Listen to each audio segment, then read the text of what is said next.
Sun Belt. As we'll see, the Southern Mississippi Golden Eagles taking on a team who is rested and ready coming off a bye, the UL Monroe Warhawks. Glad to have you with us for EA Sports College Football. I'm Reese Davis, David Pollack and Jesse Palmer with me in the booth. Guys, we are ready to tee it up.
The importance of the Michigan game?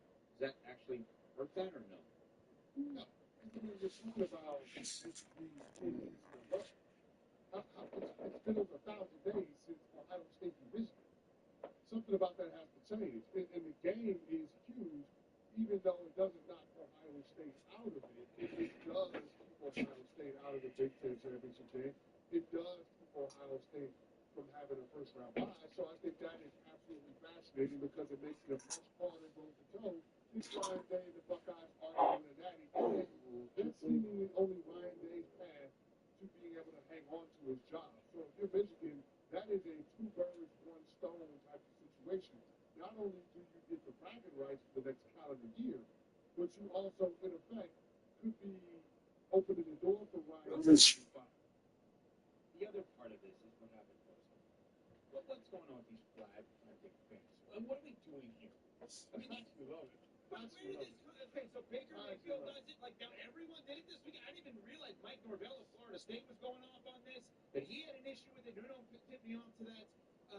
Florida State, not what it once was in terms of must-see viewing, I got to be honest with you, over the weekend. But, like, this was such a thing with all these rivalry games. Nobody had a better weekend this weekend in all of football than flag makers. They are the best. Not the Eagles. No, not Michigan. Flag makers, the best weekend in all of sports this weekend. Well, the crazy part is the Buckeyes sure going to find it in the post-game brawl than they did in the 60 minutes of game clock. I couldn't understand it. If they had that level of physicality in the game, they would have actually won the damn game. And guess what? If you win, you ain't got to worry about them planting a flag in the middle of your field. You just don't. So that's the moral of the story. You don't want the opponent putting their flag on your field, but don't lose the game. But for Ohio State to be Bush League and to go out there and start a brawl because Michigan decided they want to play a flag after they got a big win, come on, man. Like, what are we doing? Just take your L, go in the locker room, and go home. You lost the game. What would you do? If you were playing Virginia Tech, you went to Virginia, and let's say you were the higher-ranked team, so these are hypothetical. Let's say Don't be disrespectful. Don't be disrespectful. We were top 5 in the country when I was at Virginia, okay? Don't be disrespectful. Okay, and my team is 5-7. We stink at Wisconsin. We lost to Minnesota on Friday night. Right? Anyway, so let's say you're the higher-ranked team. You're playing at home against Virginia Tech. Virginia Tech wins. They start planting the flag midfield. You, Chris Canty, you're not going to go and try to knock some heads off in that spot? I would feel a way about it. I was actually at Virginia when there were some students from Tech that got into Scott Stadium and put a T next to the V that we had as our logo at midfield. So they had to clean that up pregame. I remember that. That was right before we actually beat Virginia Tech for the first time in like 6 or 7 years. But I remember that actually happened. I felt some kind of way, and that was before the game. So if it happened after the game, I don't know if there was going to be a brawl like we saw that happened at the shoe on Saturday. But yeah, I don't have a problem with the kids showing some kind of and going out there and planting the flag in the middle of the field like that. That's a rivalry game. We understand it's a bragging rights excuse. in terms of what that means to those respective programs. To take it to the place where you feel like you got to fight somebody because they're putting a flag on a field, it just seems a little ridiculous. Peter Burns, our buddy who hosts Best Week Ever, and of course, does all kinds of college football stuff every single day. At Peter Burns, ESPN, tweeted, Ohio State versus Michigan was the first time all season that I felt the expanded college football playoff took away from the regular season. In a 14 playoff, the game is everything.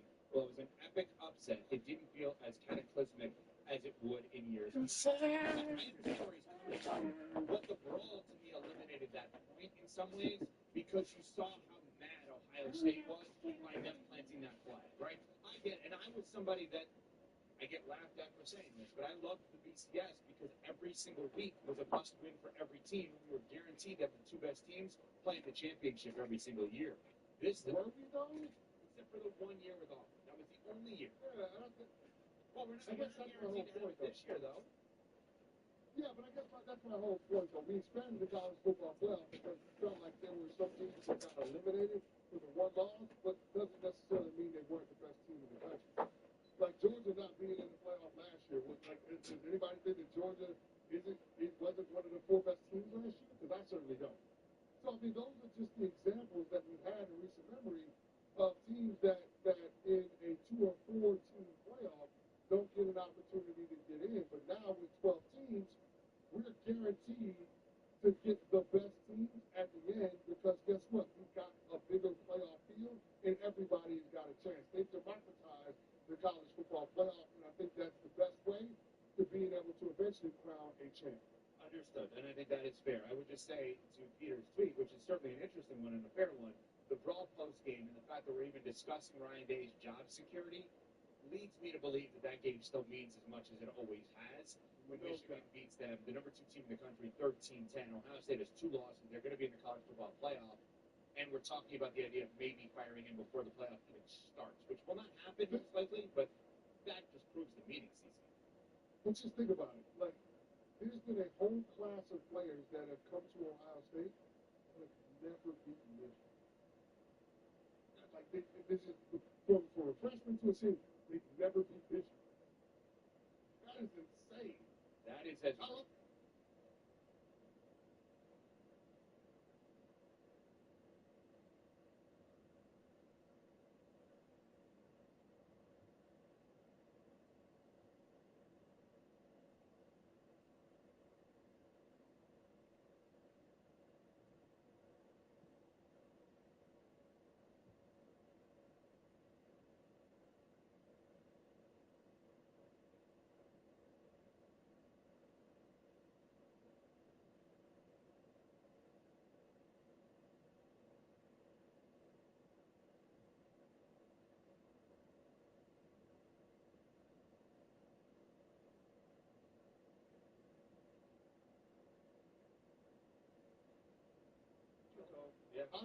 I love it.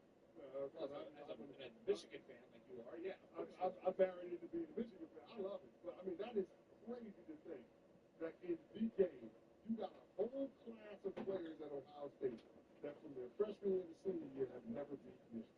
We've got a whole class of people out there that, for whatever reason, are not buying the right Christmas trees. Let me tell you how you can buy the right Christmas trees. When it comes to Christmas trees, don't get played by foreign plastic. Just like you wouldn't replace a prize quarterback with a mannequin, don't replace American farm fresh trees with fake foreign plastic. These farm families are the MVPs of Christmas, growing champions right here in American soil. They're not sitting on the bench. They're out there every day growing real Christmas traditions. Make the winning choice, farm fresh Christmas trees, not foreign plastic that pollutes. Look for your local lot or at Lowe's and Home Depot. They are there for you. They're going to give you that real Christmas feel, that real touch, that real smell, the real trees. Visit GetRealKeepItReal.com. That's GetRealKeepItReal.com to find your local farm MVP. The college playoff on ESPN Radio. College football playoff is expanding to 12 teams.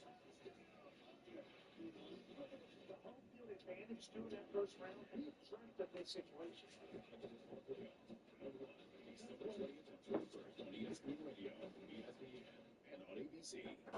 Men, do you suffer from erectile dysfunction or Peyronie's disease? Has Viagra stopped working? Most ED cases are caused by plaque buildup, which causes blockages and restricts blood flow. Even Viagra can't get through. But thanks to the doctors at West Coast Men's Health, a revolutionary procedure is now available. Using acoustic wave therapy, this non-invasive, pain-free treatment breaks down clots, restores blood flow, potentially reversing ED for good. And women, if your man has ED, talk to him about acoustic wave therapy and how West Coast Men's Health can help, regardless age or medical history. With clinics in Hinsdale and Deerfield, call 630-425-5033. That's 630-425-5033. 630-425-5033. Online at westcoastmenshealth.com. Roofers and waterproofers Local 11 provides quality value and service in all facets of the commercial, industrial, and institutional roofing and waterproofing industry. Promoting skilled craftsmen and craftswomen through apprenticeship training, Local 11 members are trained in the application of the latest roofing and waterproofing techniques. They are at the forefront of design and installation of environmental-friendly solar, green, and garden systems. Find a highly skilled roofing contractor today. Go to ChicagoRoofingContractors.org.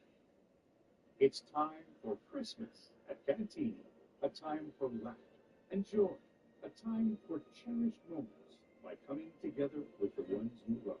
Be off by twinkling lights, feel the thrill of gliding on ice, and enjoy the cozy warmth of s'mores by the fire. Cherish the moments together this holiday season at Christmas at Canteen. Get your tickets at Cantini.org. Sponsored by the Robert R. McCormick Foundation. It's been said you can pick your friend. And now you can also pick your whiskey based on your favorite ESPN Chicago shows. Hey, it's Black and Abdallah. Join us for a live show on December the 12th. You Whiskey invites you to Biddy's in Lincoln Park for our annual barrel pick petition. All your favorite shows are going head-to-head with whiskey barrels they hand-selected. And now you must decide whose is the chosen few. Our fates are in your hands. Tune in or we'll see you live at Biddy's Tasting Room in Lincoln Park. Thursday, December 12th from 7 to 9 p.m. Brought to you by Hugh Whiskey. Please drink responsibly. Every year, millions of pets go missing, leaving families heartbroken. If you lose or find a pet, Petco Love Lost is here to help. Our free, easy-to-use platform uses photo matching technology across multiple media platforms to bring lost pets home. Just upload a photo and quickly search the largest national lost and found pet database. Let's unite to reunite, because every lost pet deserves to find their way home. Register today at PetcoLoveLost.org. Waddle and Silver. Now weekdays 2:30 to 6:30 on ESPN Chicago.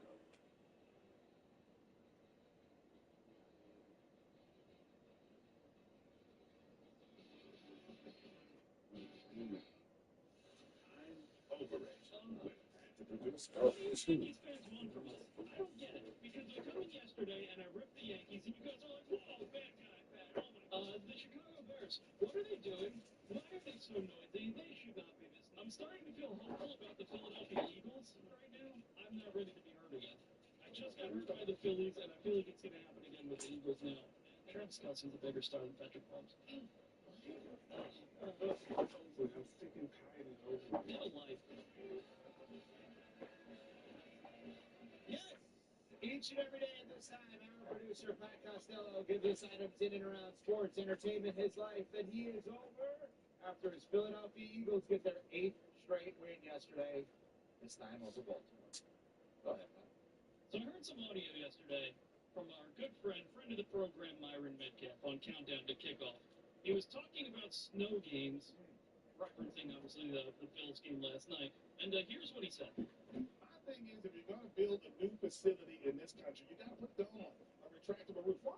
Because we shouldn't have these moments where you can't even see the game. Why? It's just such a sloppy game. That's not my fault. To me, a little snow, even enough snow where maybe you're sliding a little bit, I'm cool with that. But when it gets to the point where it legitimately affects the way that you can play the game, I'm not a big fan of that. Now, I love Myron. I've worked a lot with Myron over the years. This might be the worst opinion he's ever had. And that's saying, this is terrible. A dome in Buffalo would be awful. I don't want to see the Packers playing in a dome. I don't want to see the Bills playing in a dome. I don't want the Eagles playing in a dome. I think that's silly. Snow games are awesome. Snow games are like one of the most fun things to watch in football. This is awful. I actually think what he's saying makes a lot of sense. And I think every spot, but there's going to be a but here. But I bet you every single one of these cold weather teams considers that option and then reconsiders it based on the advantage that they would then have. When Buffalo is playing Miami twice a year, why would they, once there obviously, why would they not want an open air stadium to freeze the opponent, right? And then all of the other warm weather teams or dome teams that come in there, I think it makes a lot of sense. Like, I bet you, CC, your old teammate, Dan Campbell, would rather that stadium not be what it is in Detroit. Complete open air, let's beat the crap out of everybody and freeze them every single Sunday. I understand that, and I'm with you. I think it does give you a better advantage. But there's also the matter of the cost of having a retractable dome.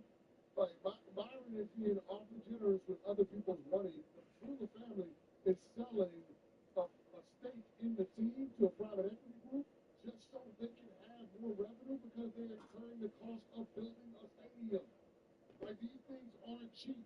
It's going to cost upwards of $2 billion to build it. I understand why you don't want to put a roof on it and add an extra $500 million. It actually makes sense. I understand it. You get a competitive advantage, and ends up being a cheaper option. How is that not a win for Buffalo Bills? Yeah, it is, and especially a game like last night. I'm not saying the banged up Niners, who lost 35-10, would have won that game if it was perfect weather. But going into that game, those two teams were evenly matched, which they were not. Yeah. And then I told you, the temperatures in the teens with countless amounts of snow. Where you're going to go in terms of your ESPN bet? You're going to go to Buffalo because of the advantage in playing in snow versus San Francisco, normally playing in good weather.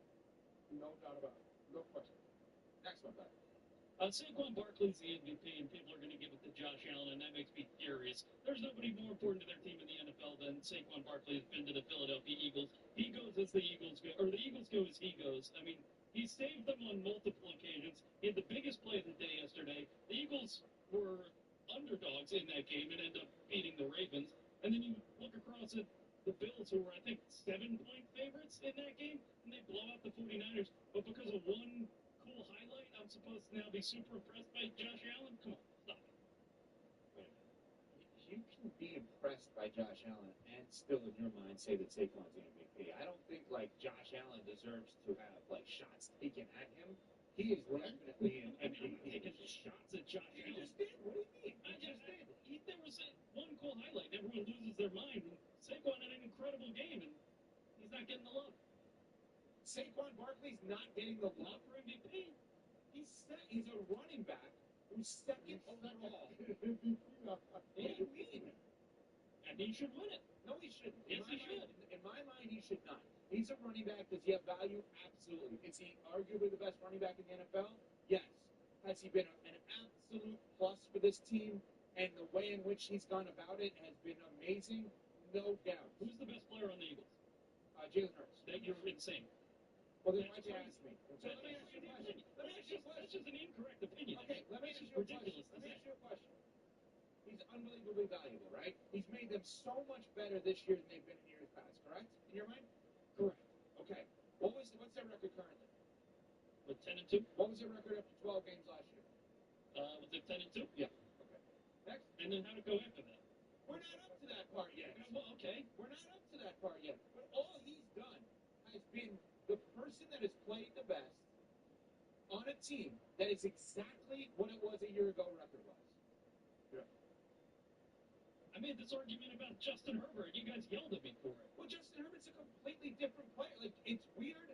Justin Herbert not throwing touchdowns nor interceptions and having non-gaudy numbers. What is the argument Exactly. that you guys, when I said the Chargers are the same, you said, yeah, but it feels different. Is that not exactly the same with the Philadelphia Eagles right now? It is, but neither CC nor I said Justin Herbert for MVP, to be fair.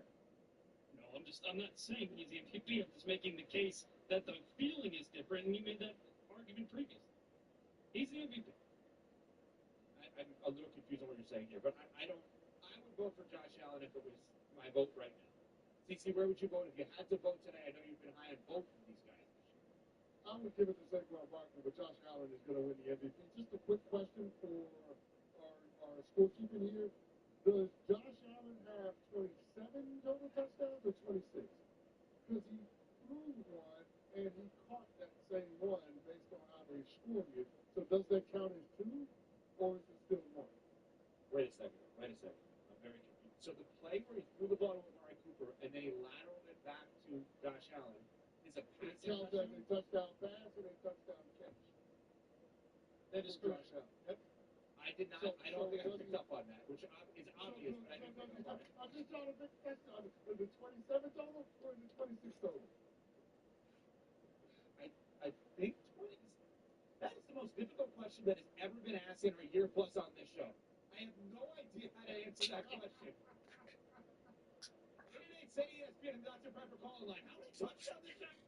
Hey, pet parents! With Progressive's collision coverage, you get extra protection for your cat or dog. Because there's nothing worse than seeing your pet hurt. Like when you see their face after accidentally stepping on their tail. And you say, "I'm sorry, Mr. Pickles." As you kiss his nose and rub his little belly welly, you know Mr. Pickles is thinking, "You betrayed me." Anywho, Progressive pays up to $1,000 in vet bills if your pet is injured in an auto accident. Learn more at Progressive.com and watch where you step.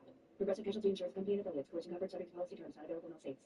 Adam Schefter here with Vivid Seats. We've got some late-breaking news coming out of the stands. According to multiple sources, Vivid Seats fans are scoring rewards on every purchase, and at a rapid pace. Obviously, these are a game changer, coupled with an MVP-worthy ticket selection. Why get tickets anywhere else? Don't drop the ball this season. Shop with Vivid Seats and earn rewards on every ticket. And as the official ticketing partner of ESPN, Vivid Seats is offering you $20 off your first $200 ticket purchase with code Schefter. That's code Schefter. Sweetie, come here. Don't worry. I see a lot of patients with the exact same thing. Ever since the ice skating rink went in next door, Dr. Clark's business is heating up. So many patients need my help. How will I find time to see all of them? They need to hire a scheduler, staff. I need Indeed. Indeed you do. When you sponsor a job on Indeed, it's easier for talented candidates to find it, which makes it easier for you to hire them. Visit Indeed.com/credit and get $75 towards your first sponsored job. Terms and conditions apply. Adam Schefter here with Vivid Seats. We've got some late-breaking news coming out of the stands. According to multiple sources, Vivid Seats fans are scoring rewards on every purchase and at a rapid pace.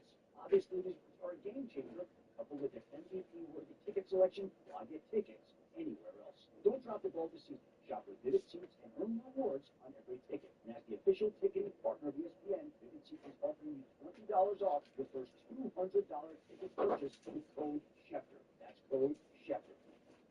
Make holiday magic this year with something beautiful and timeless from Diamonds Direct. A stunning eternity band, a pair of classic diamond stud earrings, something new and eye-catching from a world-class designer, or maybe you're looking for that perfect engagement ring or a fabulous timepiece. At Diamonds Direct, we have the perfect gifts for the season, starting at around $500. Come and let our experts help you pick out that headliner gift. Or for some fabulous ideas, see the online seasonal gift guide now at DiamondsDirect.com. You can even chat now with a virtual assistant for the ultimate convenience. Whether you connect online or in person, you're guaranteed to get the extraordinary value, ironclad warranties, and glove service Diamonds Direct is known for. And to help make your purchase even more affordable, we've got special financing so you can spread out your payments. Get directions, details, special showroom hours, and holiday gift guide now at DiamondsDirect.com. Diamonds Direct, your love, our passion. Now. We tend not to think about now. We dream about tomorrow, relive yesterday, but sometimes we don't see what's right in front of us. Victory over cancer is in front of us. Right now, cancer research is saving lives. Cancer research funded by the V Foundation is leading to new discoveries and new treatments, and ultimately, one day, victory over cancer.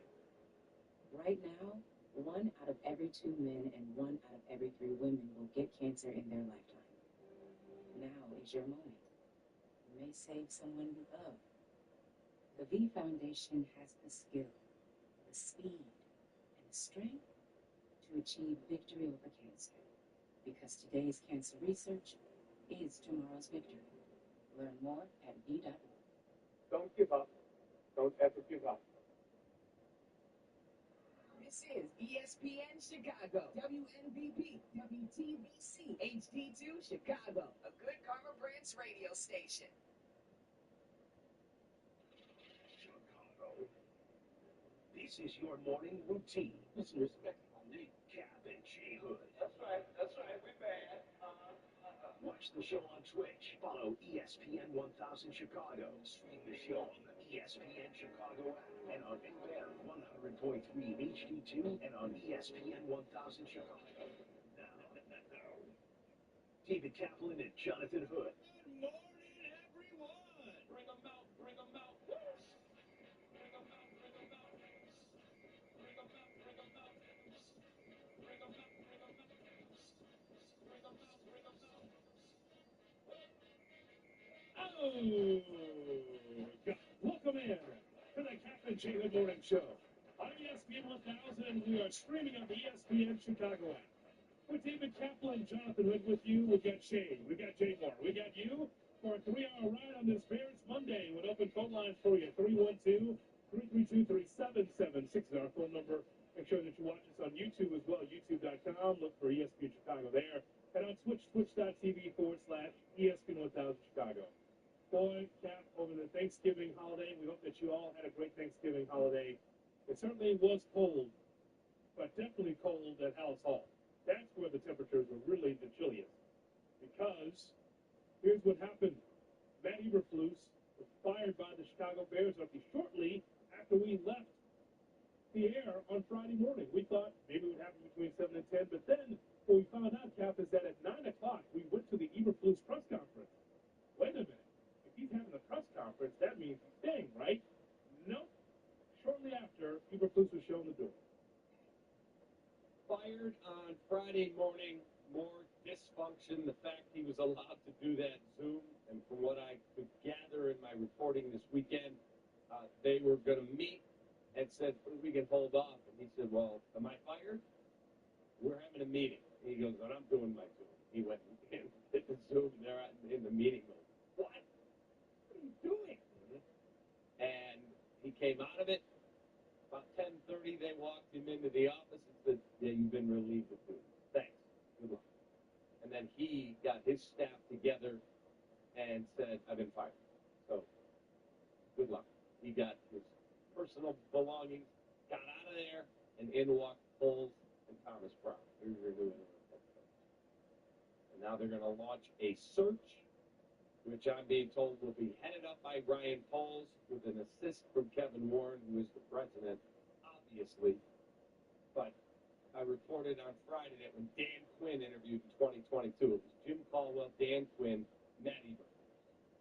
Which one is not like the other two? Exactly. And they brought Dan Quinn to Chicago. I tweeted in coach. And as a former executive said to me, and a current executive, not with the Bears, 31 other teams would either put you on the owner's jet, or if the owner doesn't own a jet, they get a charter. And they pick you up, they get a limo or SUV waiting, they bring in, cover in darkness, nobody wants. There he is, walking through the airport, and somebody told me yesterday, you missed the best part of the story, Cap. What's that? Middle seat in the back of the plane. Middle seat in the back of the plane. He said, you want me to believe they're going to go get involved and pay the top of the market for the best guys? They won't even buy a first-class ticket. I was told Poles wanted to move on, that it was an arranged marriage when Eberflus was hired. Arranged marriage. How'd that work out when they did that with Ernie Accorsi bringing in Pace, telling him you have to hire John Fox? Same nonsense. Same mistakes again. And we're to believe things are going to be different? Poles goes to them and says, I'm moving on from Eberflus. No, you're not. I'm the GM. I want to fire my coach. No, you're not. There's all you need to know. There's all you need to know from the top of the building. It stinks. The disconnect that is still puzzling is why Eberflus was allowed to meet the media. Then afterwards, walked down the hallway and was fired. Let me tell you what happened here when it comes to why Eberflus is no longer part of the Chicago Bears. The players wielded the power to push Waldron and Eberflus out the door. Waldron's play calling and the players being able to point fingers, questioning the play calling, it's part of the reason why that Shane Waldron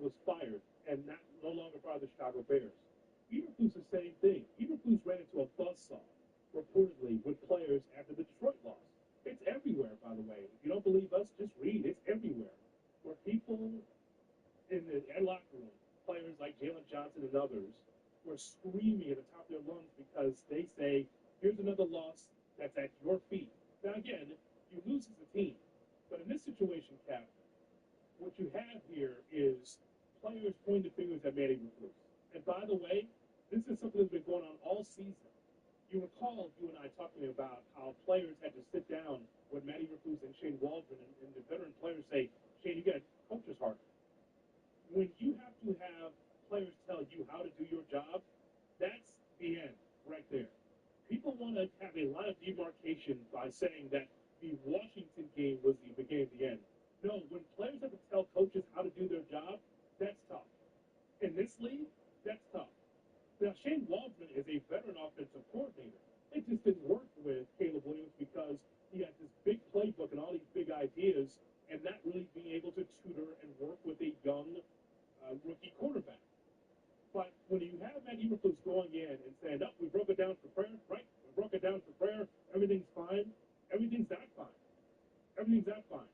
Cap, from Cole Kmet to DJ Moore to other veteran players saying on the record, I don't like the play calling. I don't like this and I don't like that. When you start getting that, now you get that NBA vibe. When players say it on the record, that's all for you as a head coach. And I just want us to be able to make a point here about the Chicago Bears. Think about all the years we've been watching covering the team. Have you ever had a Bears team this often on the record speaking openly about coaching and criticizing? I can't remember a time. I cannot either. On the phone, text messages, going up to someone's locker and house, hey, what's going on here? Like off the record, right? That stuff always fun. On the record, we have never had a Chicago Bears team with certain players, proud veterans saying, this play calling could have been better. I don't know what coach is thinking there. That's when you know it's the end. Over 100 years as a franchise, they've never fired a coach in season. But that's how much of a dumpster fire it is at House Hall when you have to fire your coach the day after Thanksgiving because players said so. That's NBA pop at House Hall right now. That's amazing. It's absolutely amazing. Not surprising when you hear the things I heard all weekend about what a train wreck it is. Poles not being allowed to do his job. It's an arranged marriage. You got to take Eberflus. Same stuff that happened when Ryan Pace got there. And I'm not saying he was a good GM. Believe me, he made his share of mistakes. Obviously, the Mahomes won the big. That all said, it's all a fallout from a bad organization. On the football side, it is. Ryan, we'd like to hire you as the GM. Sean Payton on the other end of the phone. Telling Pace, don't take that job. The bad job. Do not take that job. And finally, Pace gets an assurance he'll get his 5-year deal. If they won't fire him within the 5 years, he can leave. Didn't work? Get out. That's how bad it is that other executives and coaches are telling people that they're close to. Don't go work. It's a death job. Don't go. But you got to hire, what did Ernie Accorsi tell? You got to hire an older company to help you through, John Fox. That's not who I wanted. I hired Dan Quinn. Nope. Arranged marriage. We do the same exact nonsense again. The biggest problem going on is, and I'm not criticizing the man, it's the process. Trace Armstrong had far too much to say in that building. Eberflus, Poles, Getsy, Waldron, all the same agent. He may as well be the freaking team president. Sure. I mean, what's going on here? Well, what's going on here is that you are the Chicago Bears, and you have a franchise and you don't know how to win. I've said many times to you on this show, Cap, that it's one thing to be able to have generational wealth. Although everyone loves money, right? Everybody loves money. But when you are in sports, when you're in business, you're in it to win. You get up in the morning and you want to be able to win. The idea that people say, well, if it was anything, look at my bank account. That's one thing. But when you're in sports and you're trying to franchise, you can't look like a sloppy shop. You can't. Optics are so bad right now because you had to hire can't change Waldron other than Matt Eberflus. Let's also talk about how you could not hold on to your running back coach and your the running back coach that they had to let go of. Think about that. What was it? David Walker. David Walker and Alan Williams. The instability of the coaching staff. Waldron, Getsy. When you are firing coaches left and right, Cap, that is a problem. That's a problem with your infrastructure. And so, as I've told you many times, I'm tired of looking like the Browns or looking like the Raiders or the Giants or the Jets. I want my football team to be a perennial playoff team, to be able to be a proud franchise and be a winner. You're going backwards as a franchise. Just because you have holes, just because you have Warren, does that make you a better team? Winning makes you a better team. That's what it comes down to. True. Absolutely true. And until you change the way that you do business, it rots from the top down, period. You're not being run like the Chiefs are run or some of the others. Where they have nice facilities? Yeah, they do. Guess what? Until the owner gets out of the way and lets football people do what they need to do, why should I believe it's going to get fixed? Like, who is that guy out there? Is there an alpha out there that says, yeah, I'm coming in, here's what I need to take that job, and you're going to get out of my way? I'm not going to be micromanaged. I am not going to have a candidate for our coaching job come here in a middle seat in the back and coach. I mean, what are we doing here? I think we know what we're doing here. Spinning our wheels. Right. Another year, another cycle.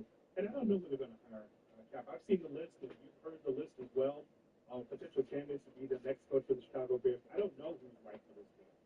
Because whoever the head coach is, he has to be able to push aside management and just say, all right, Kevin, we know that you're the president. All right, Brian, we know you're the GM.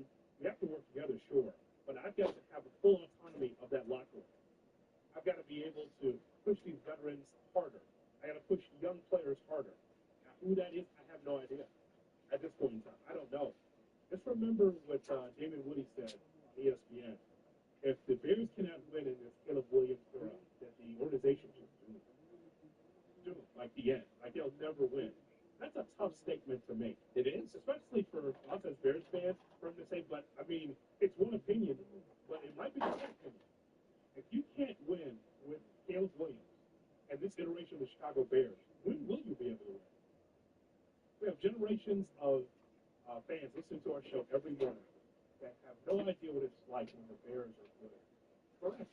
When the Bears are at the top. I told that story living on the South Side where the streets were empty.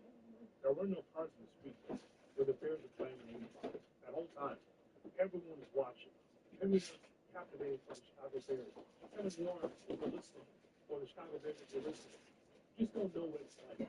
When the Chicago Bears are like the best, and they're the best team in Chicago, and everyone is under the tent ring. Then the whole city is captivated for Chicago Bears football. The Cubs won a World Series, the White Sox won a World Series. The Blackhawks win Stanley Cups. But there's nothing like the Chicago Bears, how they captivate the city when they're good. And we've seen it so few and far in between, Kevin. It's so sad.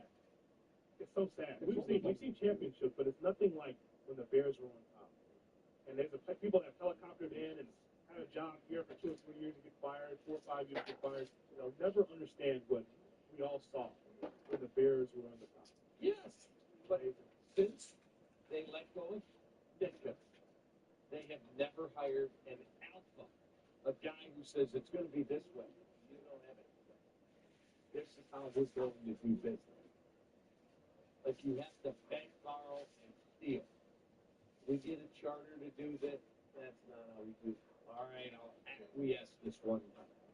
No, there's a way you do business, and there's a way you don't do business. We can draw a line from this gets to where we are right now in 2024. Yeah. Why haven't the Bears been able to be on top? You just gave us the answer. There's the guy there that just took the bull by the horns, so to speak. And said, get out of my way. That was the face of the thing. Everyone's like, well, he's a jerk. Yeah. Guess what? Football coaches, a lot of them are. The face of the thing.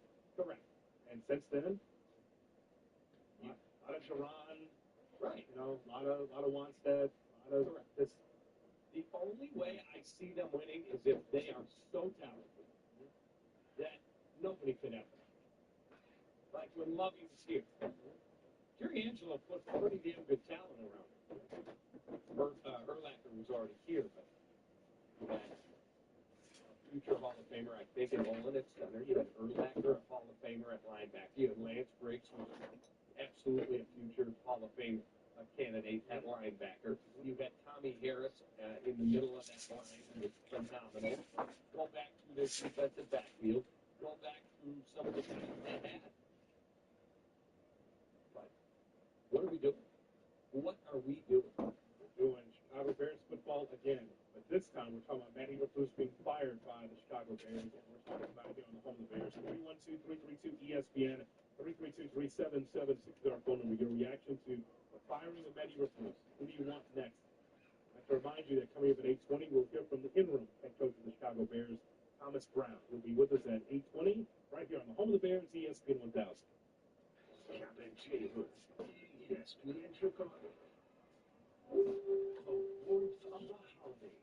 The chill of Chicago sports. Right the quarterback. And the lineman defected. It's the Waddle and Sylvie Holiday Parody Song Contest presented by Dave & Buster's.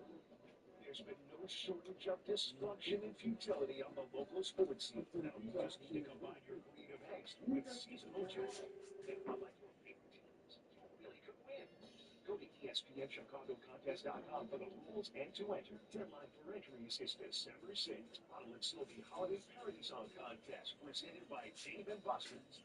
Brought to you in part by Steinhoppels, Jewel Moscow, and Country Thunder. Make your plans now to attend the Holiday Parody Contest finale at Dave & Buster's in Schaumburg, December 20th. And there's one last Whiskey University before the winter break. Join Professor DeFalco along with Scottish enthusiast and now grad assistant Tom Waddle for a special edition of Whiskey U. Explore Scotland's finest, Glenfiddich. It is the world's most awarded single malt, and the Belgian, known for its quality infections. See you back at Sovereign in Plainfield on Thursday, December 11th at 6:30. Grab your seat early and please drink responsibly. Glenfiddich and Balvenie single malt scotches are Scotch whiskey, copyright 2024 imported by William Grant and Sons Incorporated. Jim. Ooh, we got a question. Brian W. asks, it's the holiday season and I'm looking for deals. Is Xfinity having a Black Friday sale? Well, Brian, our best deals of the year are here. Get iPhone 16 Pro on us. Just ask us how. Plus, you can also get fast, reliable Xfinity internet with a line of Xfinity Mobile Unlimited for a great low price. So don't wait. Bring home the new iPhone 16 Pro built for Apple Intelligence. And connect to reliable 5G and Wi-Fi speeds up to a gig on Xfinity Mobile. That's a big deal. Gig, like a gig deal. Now for December 3rd, ask how to get the new iPhone 16 Pro on us with an Unlimited Plus line. Plus, the 300 megabit Xfinity internet and an unlimited mobile data for only $35 a month for 12 months with no renewal contract. Xfinity.com/Black Friday sale will end online. Restrictions apply. Requires Pickle Explainer all. There's shipping account, equipment tax and protection. After promo, regular rates apply. Xfinity mobile price Xfinity internet. Gig speeds available via hotspots to Xfinity mobile customers only. Reduced speeds after using monthly data, including monthly data option. Actual internet speeds and data thresholds may vary. True Chicago-style pizza? It's not what out-of-towners think it is. True Chicago-style is thin, crispy, and cut into squares. Thanks to Connie's Frozen Pizza, you can enjoy a choice of the city. Connie's Frozen Pizzas are made with the same cornmeal crust Connie's has been serving for over 60 years. And they're exactly what you crave. Get to know the true Chicago-style with Connie's Frozen Pizza. Born in Chicago, enjoyed everywhere. Available in the freezer aisle near you. UI Health believes everyone deserves exceptional care. Their care teams are leaders in managing and treating complex diseases and conditions, utilizing the latest innovations and minimally invasive surgery. UI Health prioritizes personalized care, from diagnosis to precision treatment. UI Health develops the care plan that's right for you. UI Health, exceptional care for you. Learn more at uihealth.care. Getting quality employees to fill positions in your company is essential, but finding those people can be a major hassle, unless you use ZipRecruiter. ZipRecruiter makes finding quality people a breeze, and right now you can try it for free at ZipRecruiter.com/free. With ZipRecruiter, one click sends your job to hundreds of top job sites. But more than that, ZipRecruiter's advanced technology identifies the candidates with the skills you need, sends you a list of great matches to review, for your job, and the results speak for themselves. 4 out of 5 employers who post on ZipRecruiter get a quality candidate within the first day. That's right, the first day. Now focus on your business and let ZipRecruiter do the work finding the best people for you. See for yourself. Experience the ease, efficiency, and power of ZipRecruiter for free. Just go to ZipRecruiter.com/free. That's ZipRecruiter.com/free. ZipRecruiter.com/. Madison, where businesses thrive and futures are built. Just minutes from Chicago, Madison offers prime accessibility, a talented workforce, and a supportive community ready to champion local businesses. Madison, home for business, heart for business. This is Cap and Jay Hood. And the traffic commute, so you don't have to.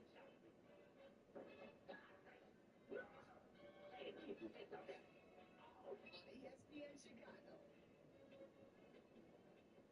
Matt Eberflus let go by the Chicago Bears, and we are talking about it right here on the Cap and Jacob Morning Show on ESPN 1000 and streaming on the ESPN Chicago app. 312-332-3776 is our phone number. Cap, as I told you the day that you broke the news that Eberflus would be the head coach, I knew this was the quintessential A to B coach. And guess what? The resume says a quintessential A to B coach. 14-32 overall, 2-13 against the North, multiple losing streaks. Actually, 6-game losing streaks. 1-score games he was brutal at. The instability with the coaching staff, the hustle, the intensity, the takeaways, the play.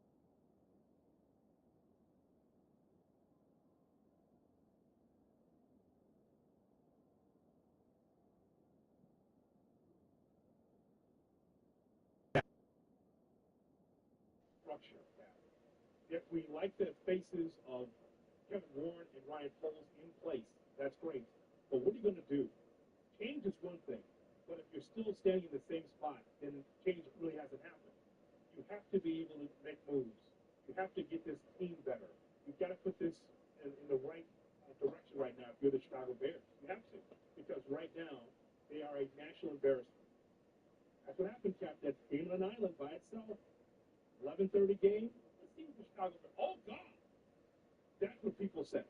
It wasn't tucked away around 12 o'clock or this clips on Sports Center. Everyone watched it.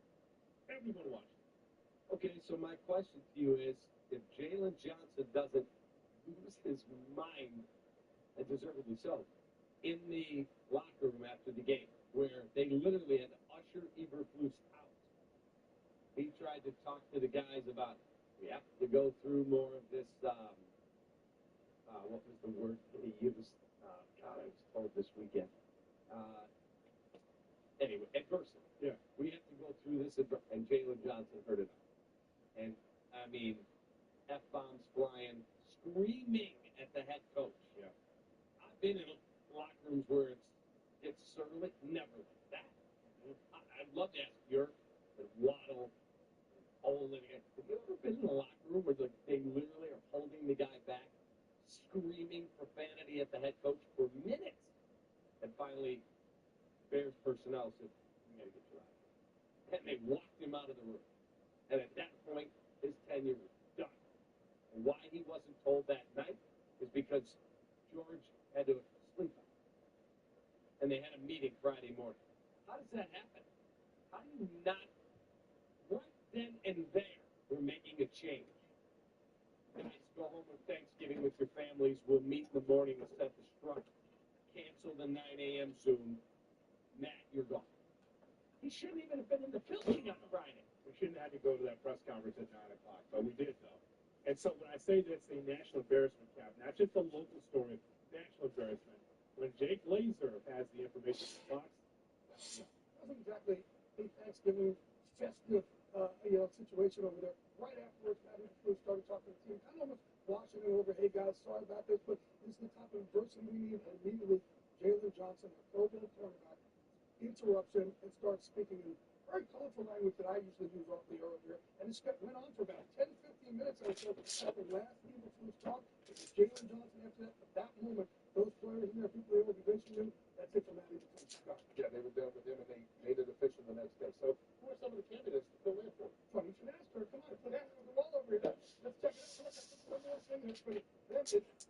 offensive coach, I think, that can really sit there and teach and mold Caleb Williams over the years. They could develop him. You look at some of the guys out there like Arthur Smith when he's doing a Pittsburgh run now. Ben Johnson, obviously, he's the bell of ball for everybody. Slowick and Brady have got good quarterbacks, but Cliff Kingsbury, they're in tune with him at USC. And you got these other coaches also, but you have to sit there and go, man, can these guys develop him? And then look, we have these defensive coaches. If they want to keep, Thomas Brown, who's in there now, you have some leaders and men over here. The only problem with defensive coaches is you have success there as a defensive coach. Your offensive coordinators would usually get hired as head coaches, so you don't have that consistency that you want for a guy like Caleb Williams. So I look at them and say, we're going to get an offensive coach who can mold him for years to come. Out there from Jay Glazer from Fox. Yeah, he makes a lot of interesting points. But if you're Ben Johnson, are you taking this job? And if you're listening and you're going, oh, I absolutely am.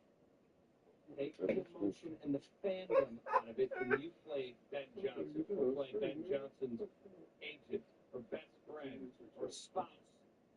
Whatever it is. Are you really hitching your wagon here? Are you really doing it?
I moved them up, and I just don't do it.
morning at 8:20, ESPN Chicago.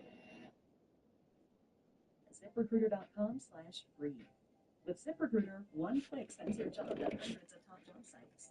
But more than that, ZipRecruiter's advanced technology identifies the candidates with the skills you need, sends you a list of great matches to review, then actively invites them to apply for your job.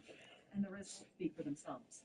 4 out of 5 employers who post on ZipRecruiter get a quality candidate within the first day. That's right, the first day.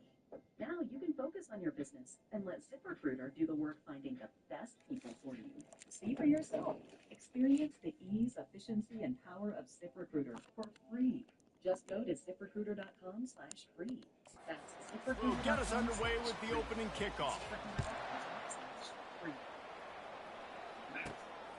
He'll return it.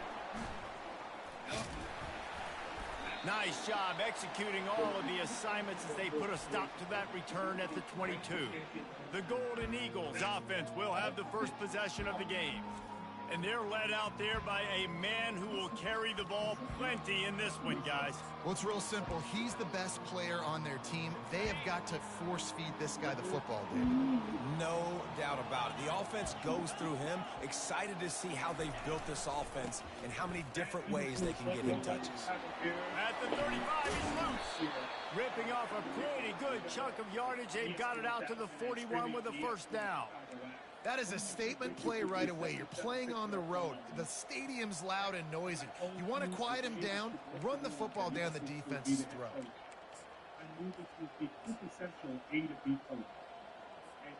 Big chunk play to start this drive. Now they'll really try to take it to this defense.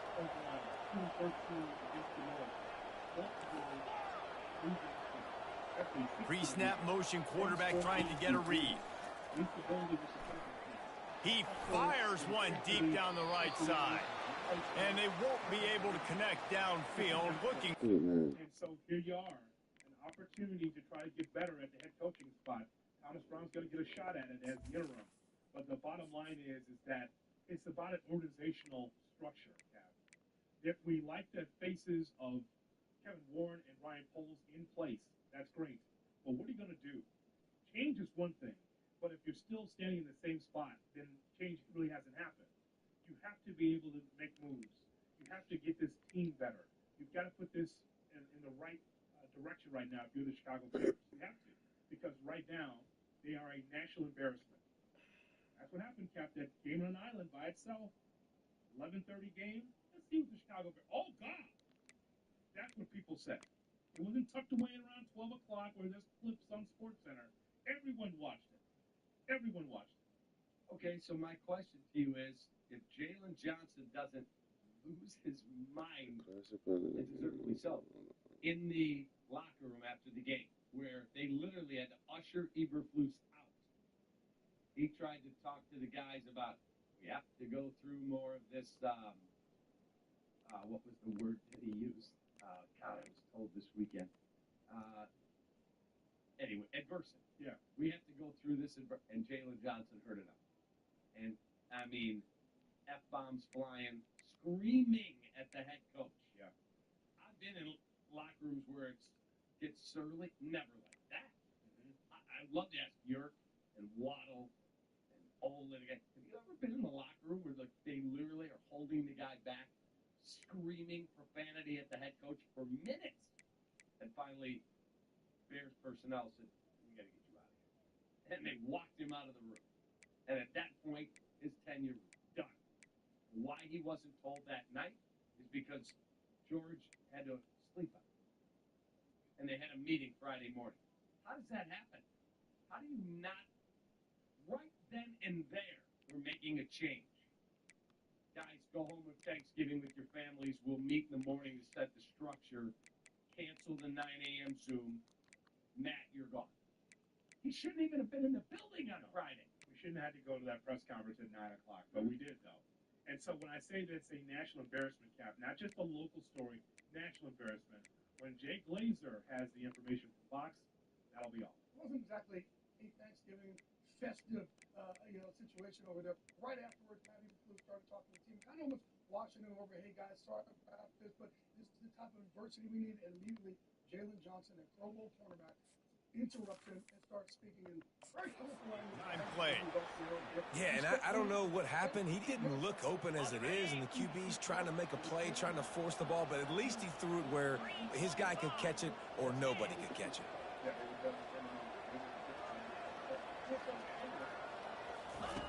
White wants to throw it. Looking to the big tight end. And that's going to fall to the ground incomplete. That was a physical matchup there. Third down coming. They line up, and it is a long way to the sticks from here.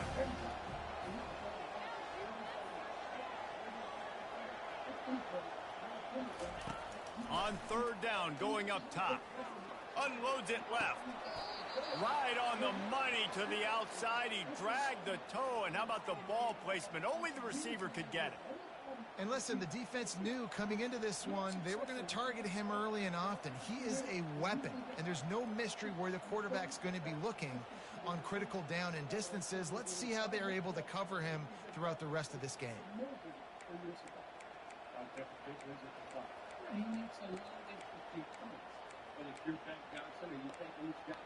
And if you're listening and you're going, oh, absolutely yes.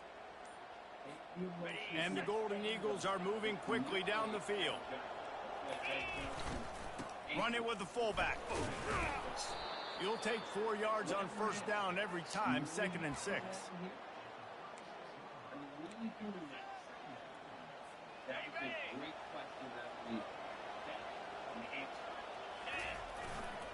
Sticks it in his belly. Nice, solid form tackle from this sophomore.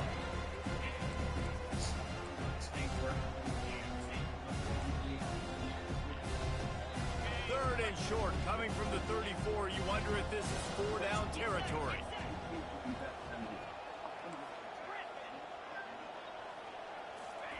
From the gun, wants to pass.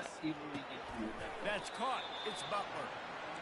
They'd hoped to be able to pick up enough after the catch, but a good stop leaves them with a 4th and short. Really good job by the defense being physical, understanding the situation in the game. The ball's going to come out quick. You know that. Go make the tackle, force the 4th down. I think throughout the week in practice, when they were game planning their opening script, I don't even know if they envisioned it going as well as it has. This has been beautiful. Nice balance, really nice rhythm. It feels like everything they're dialing up here on their first drive of the game is working to perfection. Coming after it. And he got smacked just as he released the pass. It's incomplete. It's hard throwing in the pocket, man. You got bodies and 300-pound dudes falling all over the place. They're trying to hit you. That time, the pressure got to him, and it forced the incompletion. They'll give it to the back. Headed to the end zone. He almost punched it in for 6. They'll get him down at the 1-yard line. Trying to punch it in. And he takes it in for the score. Touchdown, Southern Mississippi. How about the start from this offense? What a drive. Just when they needed a 3rd down conversion, they got it. They put a bunch of plays together, kind of wore the defense out, and in the end, punched it in for 6.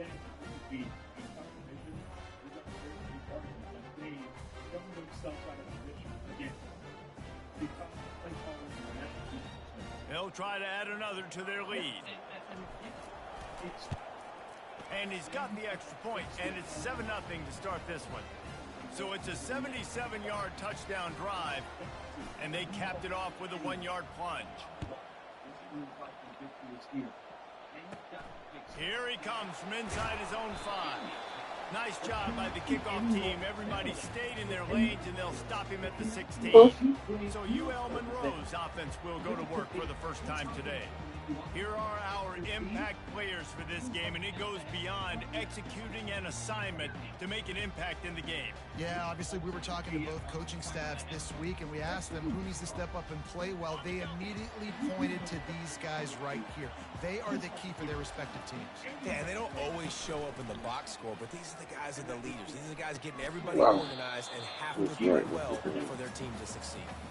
Well, the quarterback knew he wanted to go to his tight end on that play. He's a big physical target, but it was the hit on the play that forced the incompletion.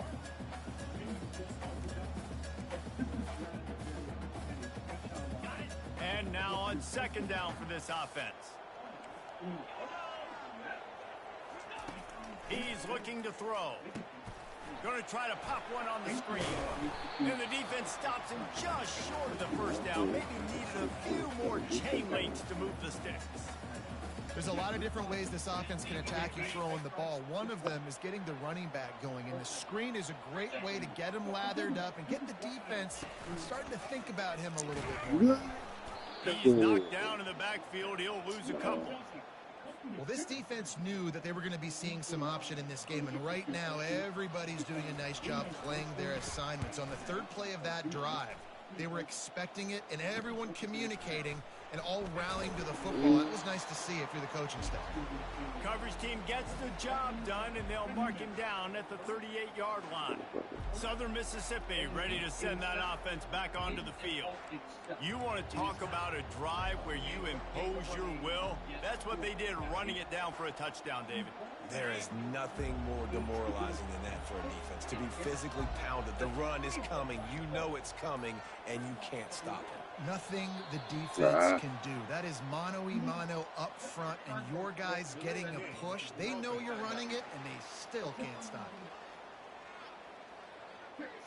There's a difference between being methodical and thorough and slow. They were slow, and they got the flag. First down here for the offense.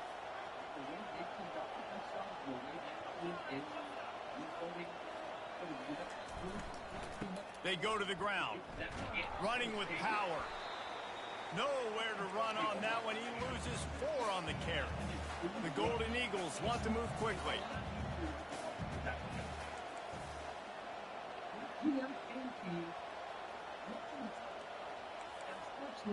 Quarterback will audible.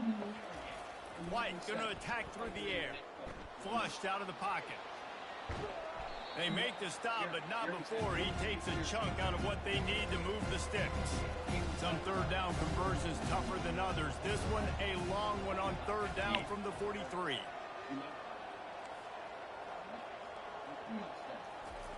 He'll set up to throw.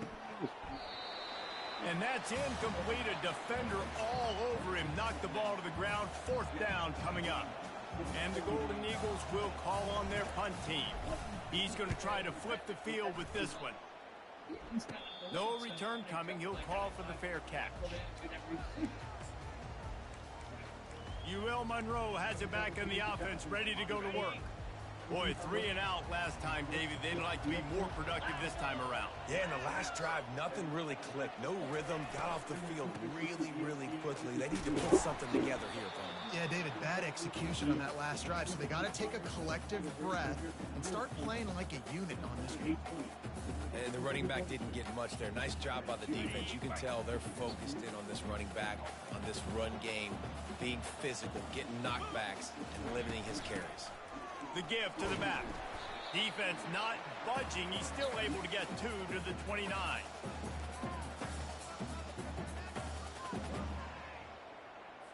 Ball spotted at the 29. Here they come on third and short. From the gun, wants to pass. They're bringing heat. And he can't escape, and down he goes. And this dude knows how to get after quarterbacks. Right Last week there. he had 3 sacks. He gets his first today. I'll tell you what, you better know where he is before the ball snapped every single play. And you see it coming on. You corrected by you say, right,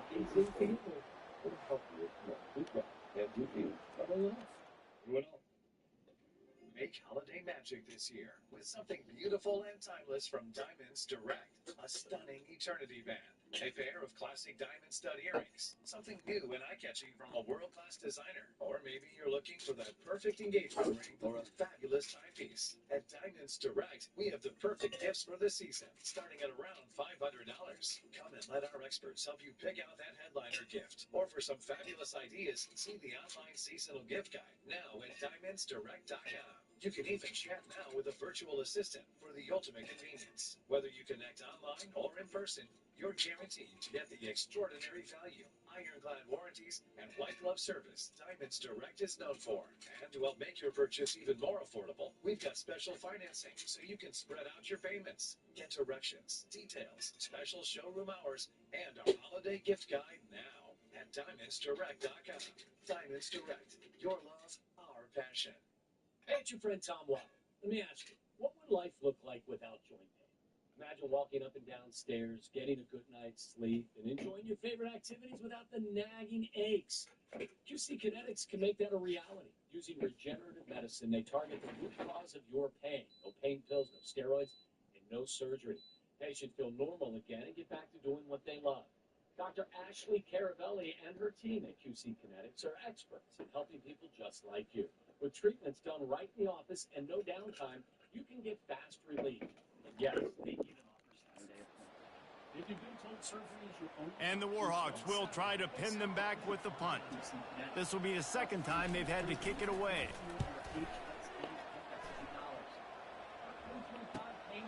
On the move, it's Simmons. Makes a move. He did a great job finding some running room on that return and was able to set up the offense with good field position. Southern Mississippi has it back, and the Golden Eagle offense headed to the field. They had to punt it away on their last possession, but man, what great field position this time. I mean, this is awesome. Like, last possession didn't go great. Now you're set up in an opportunity to get some points. Start thinking about what plays I like, Jesse, as I cross the 50. There are a lot of looking for the end zone. He was open, he had it, and he dropped it. Would have been a touchdown. Instead, it's second down. Oh, and the offense just not able to come up with that. You knew that was going to be a bang-bang play, right? They're taking a shot into the end zone. That's going to have to meet a contested catch on the back end, but he wasn't able to come up with it because of the hit. Give to the running back.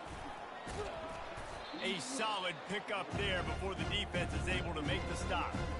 I like this guy as a running back because he can run between the tackles and he can also go outside. He can really do it all.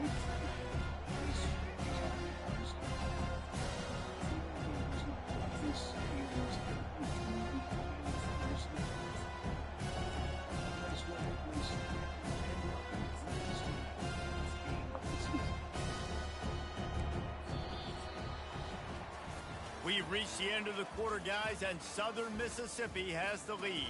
And we've come to the end of the first as we take a moment to check out the stats so far.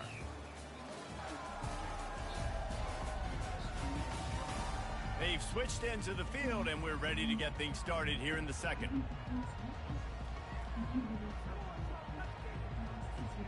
Now facing a third down as they come back to the line after the break. White wants to throw it. Gets rid of it. Got his man on the right. And they wrap him up, but not before he's got enough for the first down. And had they not picked up that first down, it would have been decision time for the head coach, right? You're kind of in no man's land on the fridge. Are you trying a long field goal? Are you going for it on fourth down? But because of the execution there and the nice throw, let's keep this drive going. Let's see if we can get 6. And the physical play there forces the incompletion on first down. You know, it's difficult for QBs sometimes when you're throwing to your running backs because they're not receivers. You really got to be perfect with the ball placement. You got to make that a catchable throw. A little bit too tough for the RB on that one. Running back searching for a hole. They'll pull him down after a pickup of 5 down to the 23. It's going to be important this offensive line is able to get a little bit of push. You just got to give this guy an inch, a little crease, and he can make yards for him. Headed to the line at the 23, trying to convert this third and short. The receivers often will run their route based on a side adjustment. Looking down the middle. Makes a connection. They get him stopped at the 5-yard line, but it will be first and goal from there. The Golden Eagles are on the move. They'll dial up the run on first and goal. And he takes it to the house. Touchdown, Southern Miss. Another rushing touchdown. That's now 2 on the game. This offense thought they could come into this one running the ball, being the more physical team, and they look like it right now. The kick is up and good and put one more on the lead. And for a quick update, let's go to Kevin Connors in the studio. Guys, right back to your game after we update the nation on this one. Louisville rolled to to victory. And how about that Cardinals quarterback? Remember, this is a program that produced Lamar Jackson. So to gush about a play caller there, that's saying something. A lot to go through in the film session this week for both teams. But boy, it sure is going to be easier for the side that came away with the win. Kevin, thanks a lot for that one. Sounds as if they had a good one there. Snags it quickly on the left. He's brought down, solid pickup, but a little bit short of the first down. The Warhawks want to pick up the tempo. And a big key on that throw to the slot receiver, guys, is putting the ball out in front. The location of the throw is what helped that guy get extra yards after the catch. Now on first down from the 28.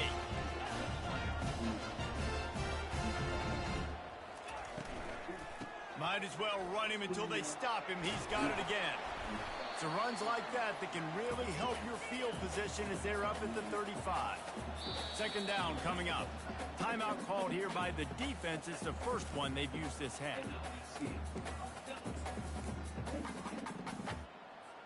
Let's see what they've got on second down.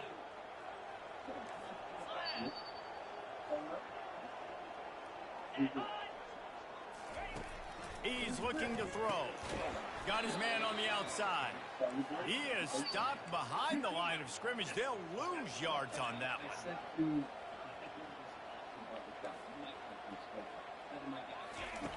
On third and long, he's going to have to throw for it. Just threw that one away to avoid disaster. Got to give the defense a lot of credit, man, because they've come into this hostile environment and they've quieted the crowd down with some of the plays they're making. They've got a nice lead right here, and they're making it hard for this quarterback to go to work. Looking for a block. It's Simmons. He's got great speed. Well, they finally stop him, but he found some running room on that return and really helps out his offense to start this drive. Southern Mississippi ready to send that offense back onto the field. They've jumped on them, executing at a high level and up 14-0, David. This is the exact start you wanted. I mean, offense is playing great. Defense has gotten stops. You're in a position now, Palmer, to put the hammer down and get a 3-possession lead. I'm really impressed with their physicality on both sides of the ball early in this one. They've been winning in the trenches. So here on offense, keep running the football and show your dominance. You want to talk about making it easy for an offensive coordinator. You pick up a bunch of yards on first down, make that second down really, really manageable. That's a great job by the offense. Ripping off a good chunk inside the 25, and they're set up with a first down. You know, you start day one of training camp running your base runs. You need a few yards, you run these plays. You need a first down, you run these plays. You rep them over and over and over again. They're not sexy, they're not pretty, but in the end, they're effective, and they get you that new set of downs when you need them. Well, they're leading by 2 possessions offensively, and that could have been a game-changing play right there. That's a throw the quarterback would like to have back. He's very lucky that was not intercepted. Pirouettes away from the defense. And he's able to bounce off one tackle for a solid pickup. When running backs square their shoulders up, it's when they have the most power. You see him square his shoulders up, break tackles, be strong, continue to plow his way forward, just making it really easy on everybody in this offense by breaking tackles. And the Golden Eagles are stopped, but not before getting the first down. This is a top 25 offense in college football, and I like what they do. They can run the football on third downs when they need to. They show you right there. They've got some balance to them. They really know who they are. They have a good idea. Got enough space. Touchdown, Southern Mississippi. And they take it in for 6 more points. They've extended the lead and taken control here in Week 9.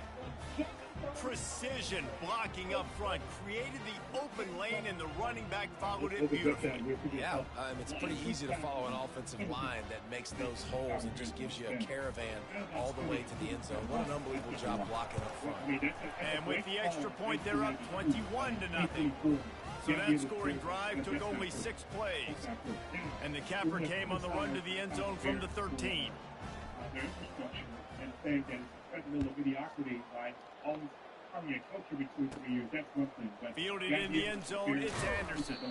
He's brought down to the 16. Would have been much better off to take the touchback. Guys, we'll see what this Warhawk offense can get done this time. They just haven't been able to get anything going, and they better get started or it's going to get away from them, David. Yeah, and these are the weeks that you really wish that you were playing a video game and you could just reset the console, start over, Jesse, and make something better happen early. They just look like they're sleepwalking in this first half, and it's not just one guy. They just haven't been playing collectively as a unit. And if I'm the head coach, I'm considering starting to give some other dudes some chances here. They'll run it from the gun. With the holding, man. Tackle was made after the first down. All right, well, look, I know the defense was feeling real good about their run D coming into this one and how they've been playing up to this point. But finally, David, the offense breaks through and they finally generate something positive on the ground. And I can't tell you how easy it is. When you're going to throw the ball consistently, and I know it, I'm going to pin my ears back, and I'm going to get to the quarterback. It makes life really easy on the defensive line. But when you can have balance, now the defense doesn't know what's coming. They need more of this if they're going to be successful on offense. He's run out of bounds, but not before turning in a big pickup and moving the sticks for a first down. Well, they've done nothing on offense so far, but if they can put some points on the board before halftime, it could really change things. No doubt. Go into the locker room with some good juices, some good vibes, and momentum can switch a game in a heartbeat. But this... And it's intercepted. A turnover for the defense. They bring him down, but that great defensive play might be overturned. Let's see what the call is. The officials offer the deal, and the coach accepts it. They will take the penalty. And the Warhawks have it with a 1st and 10. He's going to pass. Why do you think it's going to be any different? Why? Just had to get rid of that one. Good job to fight another play. This offense just has to find a way to find a rhythm here. They're playing at home, and they want this crowd to stay involved and be an asset in the game, but they need to start making plays. They can't keep throwing incompletions this early. They'll run the screen, and he'll step across the sidelines after making a good gain on that one. Well, this offense will screen you in a variety of ways. They'll throw receiver screens, tight end screens. The running back screen also a big part of what they like to do, like you just saw there. On 3rd and long, trying to have a big completion here. Always a welcome play for the defense as they get a sack at the 47. Timeout is called, and it's the defense wanting to make sure that everyone's on the same page for this big down. The Warhawks will send out the punt unit. 3 and out, and not much choice but to get rid of the ball. Make sure that there's not going to be a return on this one. Ball's out of bounds, and I think they'll mark it right around the 25. Southern Mississippi has it back, and the Golden Eagle offense headed to the field.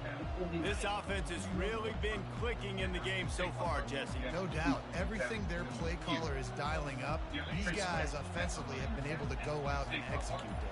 Yeah, and it's just maintaining the lead. Keep doing what you've been doing. You got a big lead. Let's just keep piling it on until they find an answer. Solid fundamentals on that tackle from this freshman. Oh, man, there's some big hitting going on in the trenches right now. This defense, they take a lot of pride in stopping the run. Let's keep our eye on them throughout the course of the game and see if they can contain this running attack. Using his legs to buy some time. Oh, he gets downfield for the big catch. And he was loose and out the gate and doesn't go down until he gets to the 48-yard line. Nice job by the receiver on the back end there, too. He sees his quarterback on the run moving, and he just works to get himself open to give his guy a place to throw the football. They're able to connect, and they keep the drive going. Quick handoff. Just couldn't get away from the tackle. The Golden Eagles come to the line in the hurry-up.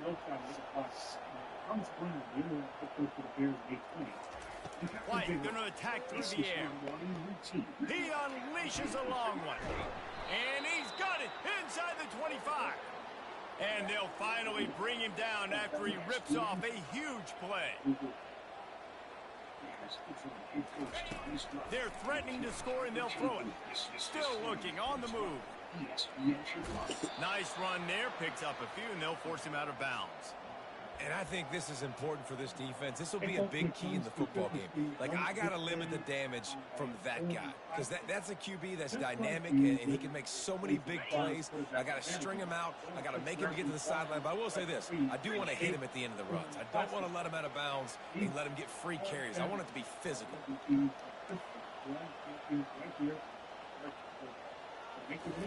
He wants to pass it on second down. Caught near the sidelines. He'll pick up a few before going out of bounds. Not a lot of ground to cover and not much to defend. A big third down in the red zone.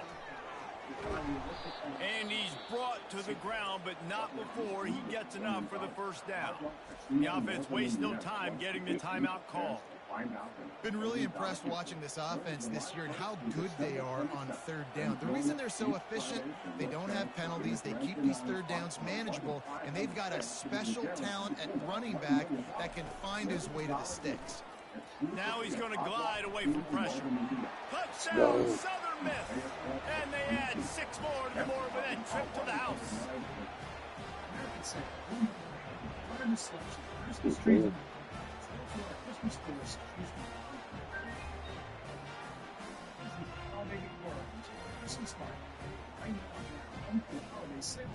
You can save up to 70% and consistency finance for 60 months. See store for details.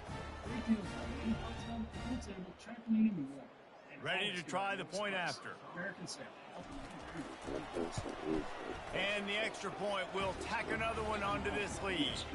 So a well-executed 8-play, 75-yard drive. And the score comes on a 5-yard touchdown pass. And here's the return. Stopped at the 29, but found a little running room after coming out of the end zone. Running out of time here in the first half, they're going to have to be efficient to put some points on the board before the break. Comes out throwing on first down. They've got the screen set up. And that did not work. Defense smelled that one out from the beginning. That's the end of the second quarter. That means it's time to join Kevin in our halftime update. Fellas, you've had yourselves one great broadcast so far today there in Monroe.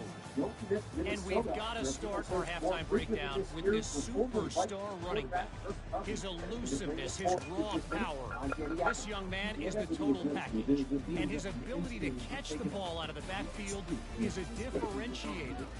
A lot of guys can hit the hole. This kid can hit the hole and hit the home run in the passing game. And just like that, let's head back to our team inside Malone Stadium. All right, Kevin, about ready to start the second half here. All teed up and ready to go here in the second half.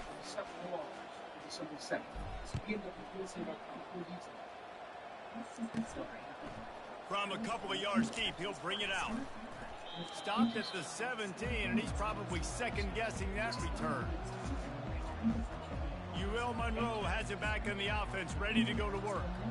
Got blown out in the first half and now just desperate to find anything to generate momentum here in the third quarter. It just starts with one play, though. You just need one thing to go right for this offense to start to build that momentum, and then that becomes infectious for the defense, for special teams. Everything can change. It just takes one play. It really can, and it's so strange, and you can't quantify it. I don't know how to describe it as a coach or as a player, but you got to make something happen, and it's got to start on this drive. Line getting set on second down. Give to the back. He's knocked down in the backfield. He'll lose a couple. This has got to be disappointing if you're the offense, guys. You were expecting to have a lot of success running the ball, especially against this defense, which has struggled so much this season, but just nothing doing. He puts a lot of air under it down the sideline. Into double coverage, and they made him pay. It's intercepted. And they'll drag him down after a good return on the interception. He looked as if he thought he had it all the way, and this junior makes a play. Defensive backs have tough jobs. I mean, you think about whether you play nickel, whether you play dime, whatever it is, you put more DBs on the field. It's more speed. It's more guys that can cover, but they also got to cover that ground. But to cover the ground and make the pick, a lot of times you don't see that. Superb effort by that guy. Are you ready for Astound's biggest deal ever? Go to Astound.com, lock in an award-winning internet pack. Well, $20 a month. Let's get up to $100. Southern Mississippi ready to send that offense back onto the field. That last touchdown drive was surgical through the air, Jesse. It sure was, and that's why this offense is so dangerous, David, because they can score in a hurry because of how efficient they are throwing the football. And welcome to modern college football. That's what it is. Spread you out, find my playmakers, make quick decisions, and really put defenses in a difficult situation. The Bears making a change. Head coach, Chris, good morning. Good morning, guys. How are you? Hope you had a good holiday. Yes, sir, buddy. Yeah, hey, so we've been thinking about this all weekend long and for years previous. Didn't get much on first down. It's 2nd and 9. White wants to throw it. Setting up the screen. Didn't have much room to run and not a whole lot of help. Short game there and still plenty of ground to cover for the first down. Yeah, and you're going to see this offense find different ways to get this running back involved. It's not just going to be on handoffs. They're certainly going to line him up in different places and even throw him the football. But the screen game's a big part of it, too. They're trying to get him going there. Charlotte, North Carolina, listening on the ESPN Chicago app. He's looking to pass.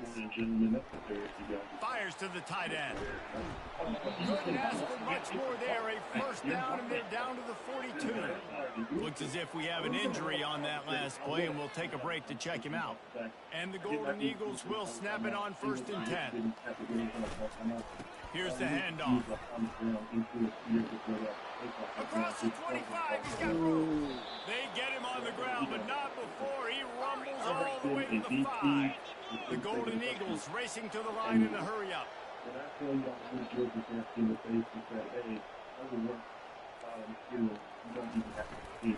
A first down run in the red zone. He's knocked down in the backfield. He'll lose a couple. Well, this defense obviously knows they have to be able to stop the run now in the second half if they're going to win this game. And you wonder if they were able to make some tweaks and some adjustments at halftime, maybe getting some more bodies close to the line of scrimmage to give themselves a chance to come back in this game. Defense rose up deep in its own end on that last play. Now a 2nd and long coming. They'll keep it on the ground, right up the gut, looking for 6. Touchdown, Southern Mississippi. And the pummeling has started. And with the extra point, they push the lead out a little further. Let's go to the studio now and check in with Kevin Connors. Kevin, what do you got? Fellas, I think at least a portion of your audience will have an interest in the one that just finished up.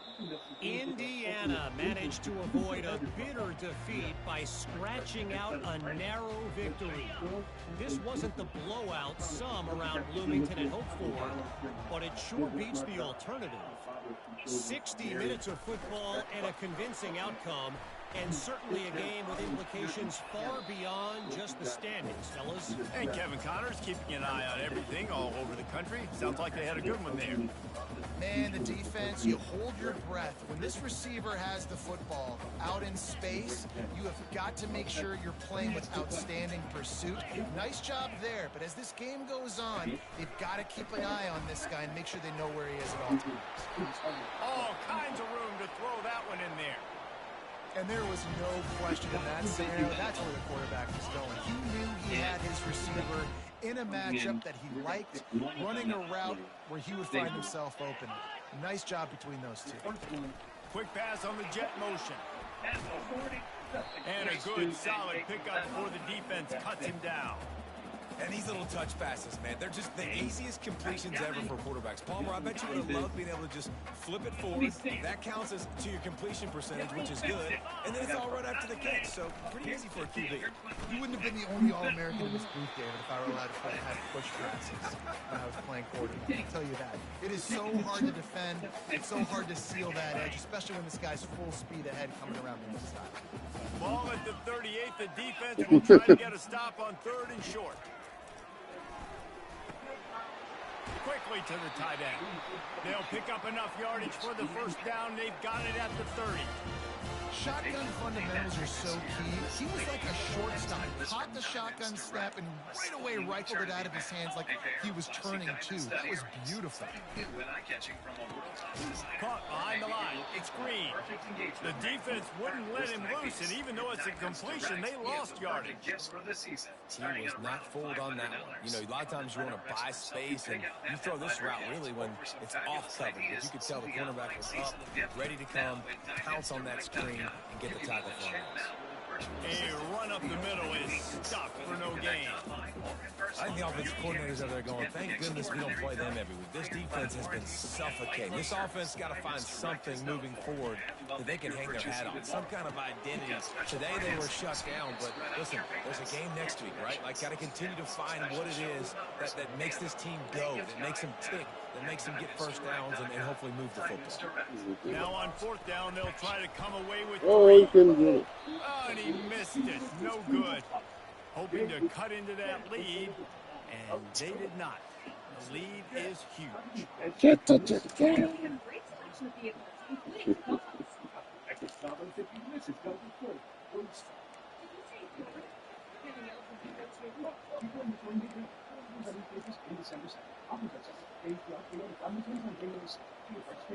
Southern Mississippi has it back, and the Golden Eagle offense headed to the field.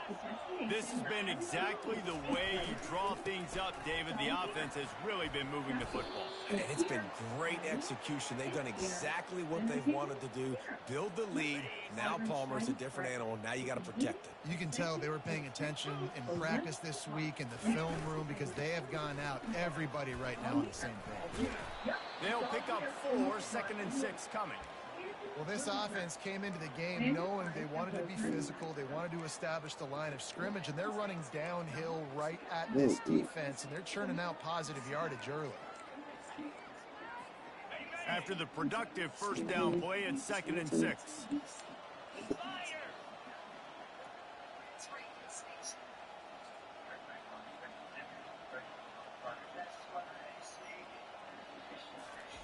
White going to attack through the air. Fires to the wideout. He got his hands on it, but couldn't hold on to it. What a time that would have been for their first pick of the game. Well, the quarterback knew where he wanted to go with the ball. His intended target just wasn't open, so the quarterback made sure he put that football in his hands. On 3rd and long, try to convert through the air. Oh, he wants it all. And they wanted it all on 3rd down, but now dealing with 4th down. And the Golden Eagles send out the punt unit. This will be the 2nd time they've had to kick it away. Oh, this is a bad, bad shank. No opportunity to run it back as the ball goes out of bounds. Guys, we'll see what this Warhawk offense can get done this time. You want to talk about taking the wind out of your sails. Drive the ball down the field and miss the field goal, David. You know what? Don't leave it up to kickers. Execute better offensively. I think you move the ball nice. You got to keep that in mind. But Palmer, I think you got to stay aggressive and don't settle for field goals. Yeah, because you got to know there's just no margin for error right now. You just have got to be able to execute at a high level. That he wanted to make a change at the last. After picking up a couple, it's 2nd and 8. He's looking to throw. Makes the grab on the left. And the catch was one thing, and the run even better. A big pickup on that one. As they get set to snap it, just about to reach the end of the quarter. Everybody's going to realize this ain't going. HITS. Gets it out quickly. There to make the stop, and we've played 3 in this one.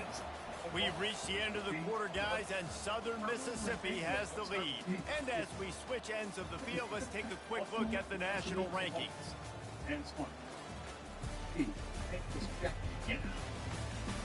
I guess if you're an optimist, the stage is set for a massive 4th quarter comeback. 2nd down here as they go back to work after the break. This franchise. Defense going to jam these receivers right off the line. Pressure coming. Nowhere close on that one as he got drilled trying to deliver the football, and now they face 3rd down. Trying to pick up a 1st down.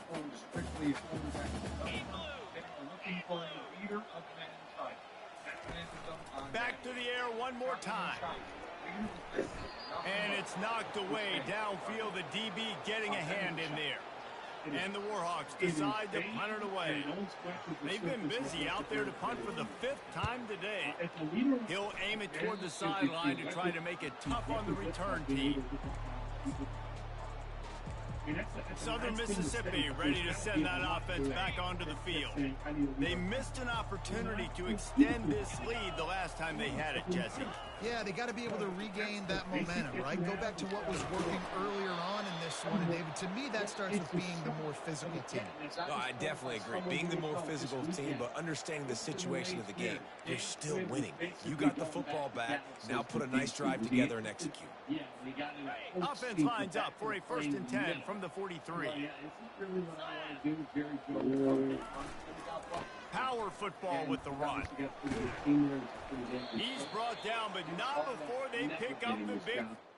It was a Trace Armstrong hype. That's a fact. So they didn't go get a leader of men. They got the guy they could control. And they don't want a leader of men. It's hollow. You're right. A leader of men. And you want to dominate the football game like these guys have all day. Dominate the line of scrimmage. You know, turn and hand the ball off to your running back. It's a good recipe. It makes every... You are the leader of 53 men. What NFL team is out there going, let's find a tepid leader. Let's find somebody who can't lead people. It doesn't make sense to me. I just think that just... It makes every OC better. Just turn, hand the football off, especially when you're winning the ball game. And a nice run there before the defense finally makes the stop. In situations like this, offensively, when you've got the lead in the 4th quarter, when you got to run the ball, you go back to the runs that you have the most confidence in, that you can execute in your sleep, and they do it right there, ripping off 7 yards. Wrestled to the ground after picking up the 1st down. And this is a guy that can find you the hidden yardage. That play, he just pushes the pile to get that 1st down. Leaders in the world. Good to deal with for the staff in the building. Yeah, he's great. The Golden Eagles come to the line with a fresh set of downs. 100%. He said he could be it. It's not either for him. Might as well give it to him again. You'll take 4 yards on 1st down every time, 2nd and 6. This guy's been running hard all game long. In the 4th quarter now with that last run, he's now at 99 yards rushing. One more carry away from potentially reaching that 100-yard milestone that all running backs covet. Excellent job working through the air there, finding a hole in that defense and picking up a 1st down. And the Golden Eagles have moved it inside the 20. They'll keep it on the ground. They want this clock to move. And they picked up 9 on 1st down. It'll bring up 2nd and short. It'll be 2nd down, and remember, they can pick up a 1st without scoring. Maybe less than mediocre post. You remember the last game of his tenure in Indianapolis? They had to win to get in. Yeah, you probably remember this one. They played a 3-13 Jacksonville team that gave up 26 points in Indy. On 2nd down, he's looking downfield. Gets it inside the 5, down to the 4, and it'll be 1st and goal. The Golden Eagles are in the hurry-up. A 1st down run on the doorstep. Touchdown, Southern Miss, and the beatdown has ensued. They extend this lead, and it looks as if they are going to make it 2 wins in a row. Man, this has been a complete performance. The defense has been lights out, and the offense, obviously, just continues to pour it on. This is what you call having a great day. Putting it all together, offense, defense, complementary football. About to kick it away after scoring the touchdown.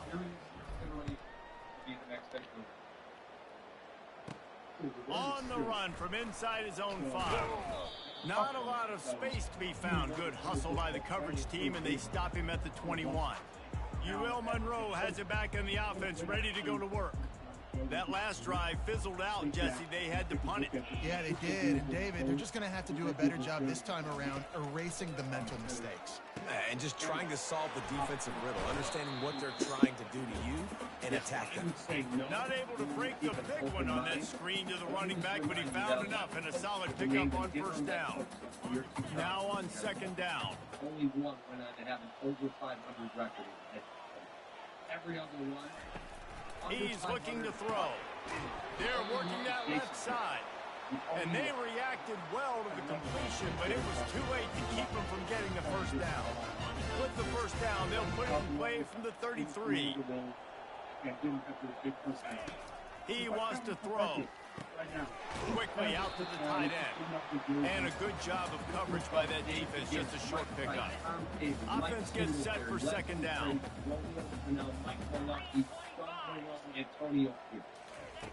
He's looking to throw. They're setting up the screen. And this one will be stopped for no gain. Screen pass just not working there. You figure at this point of the game, trailing, you're going to have to be more aggressive and take some shots. You usually run screen passes when you think there's going to be a blitz, but because the defense has the lead, they're just sitting back and playing big zones. They make the stop, but this passing game does some damage, and they move the sticks with the first down. The Warhawks have this offense rolling. They're going to throw it again. Quickly complete. Makes the catch and knocked down. Well, the defense playing zone coverage there. They're taking away all of the QB's primary options down the field, so he has to check it down to the drag running underneath.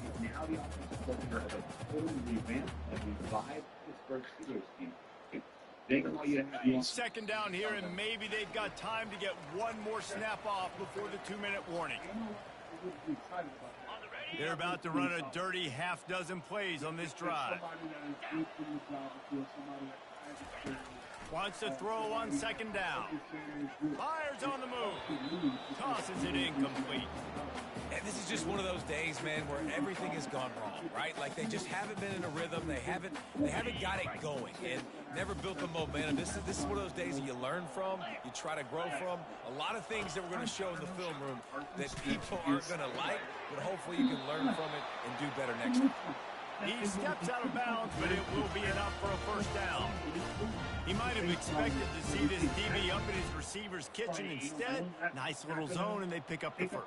Man, offenses are getting so good, Reese, at seeing the holes in the zone, knowing you're in zone, knowing where to sit down, how to make it an easy pitch and catch for the quarterback, and that's what it was on third and short. He's run out of bounds, but a big play on that one, and it'll be a first down. And the Warhawks come to the line with a new set of downs. Looking to move it through the air. They'll throw it to the back on the screen. He makes the stop, but a nice pickup there on first down. Leaves them in second and manageable. And this offense is going to have to find more explosive plays. It can't just rely on the dink and dunk. It's going to have to find itself and score more points. Listen, they got beat up today. But moving on in the future, they've got some good pieces. They got to find a way to fit them together, create some explosive plays on this offense, because today they've been lacking. And this defense has put a game together. Like, it is hard to put all the facets of defense together. Run defense, pass defense. They've been so good, man. Dialed in. You could tell they were ready. They were fast. They were physical. They dominated this football game. Looking to the end zone. And it's caught for a touchdown. They're going to play this one through to the end, but this is pretty much window dressing. Yeah, good for them. They put together a drive. They got a touchdown. It's been a bad day. I mean, this is a day they're going to want to forget. They're getting destroyed, but at least you get some positive vibes. Maybe finish this game on a little bit of a high note. A little bit. Fielded in the end zone. It's McGee. Not nearly as much as he'd hoped when he brought it out of the end zone. He'll be stopped at the 15. Southern Mississippi has it back, and the Golden Eagle offense headed to the field. With this big cushion they're working with, Jesse, they're ready to send these fans toward the exits. And you know the coaching staff has got to be so happy with how this offense has been able to come out here on the road, fight the crowd noise, and execute at such a high level, David. Yeah, just dominate the football game. And now, listen, it's mode where I can run the football, run out the clock, watch this game go to zeros and get the dub. They'll keep it on the ground, trying to milk the clock. And they'll bring him down, but not before he picks up the first down. Man, that was a good run, but it was almost even better. Great job by the offense. Keep the running game going. You get big chunks like this. Not only was that a big chunk, it also looked like it could have gone for more.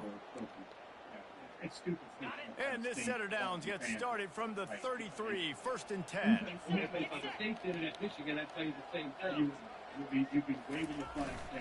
Here's the give off the left side. At the 45 on his way. And he was off to the races and he gets it to the 45. How about the left side of the line getting off the ball, creating some holes for that running back to get through, make a big play on the handoff to the left. When something works that well, you might as well go right back to it. I mean, they showed no indication that they could stop it. I like to go back to it and hurry up, get to the line of scrimmage quick, run it again. And a decent gain there before the defense makes the stop. And this is exactly where you want to be as an offensive coordinator. Like when you've got the lead late in the football game, just run the football, eat the clock. Man, they put a good day together. They've had their way with this defense. A lot of positive things to point to. This is one of those weeks when you watch tape, it's going to be really fun to watch it. Not like when you get beat up. A lot of big plays from this offense.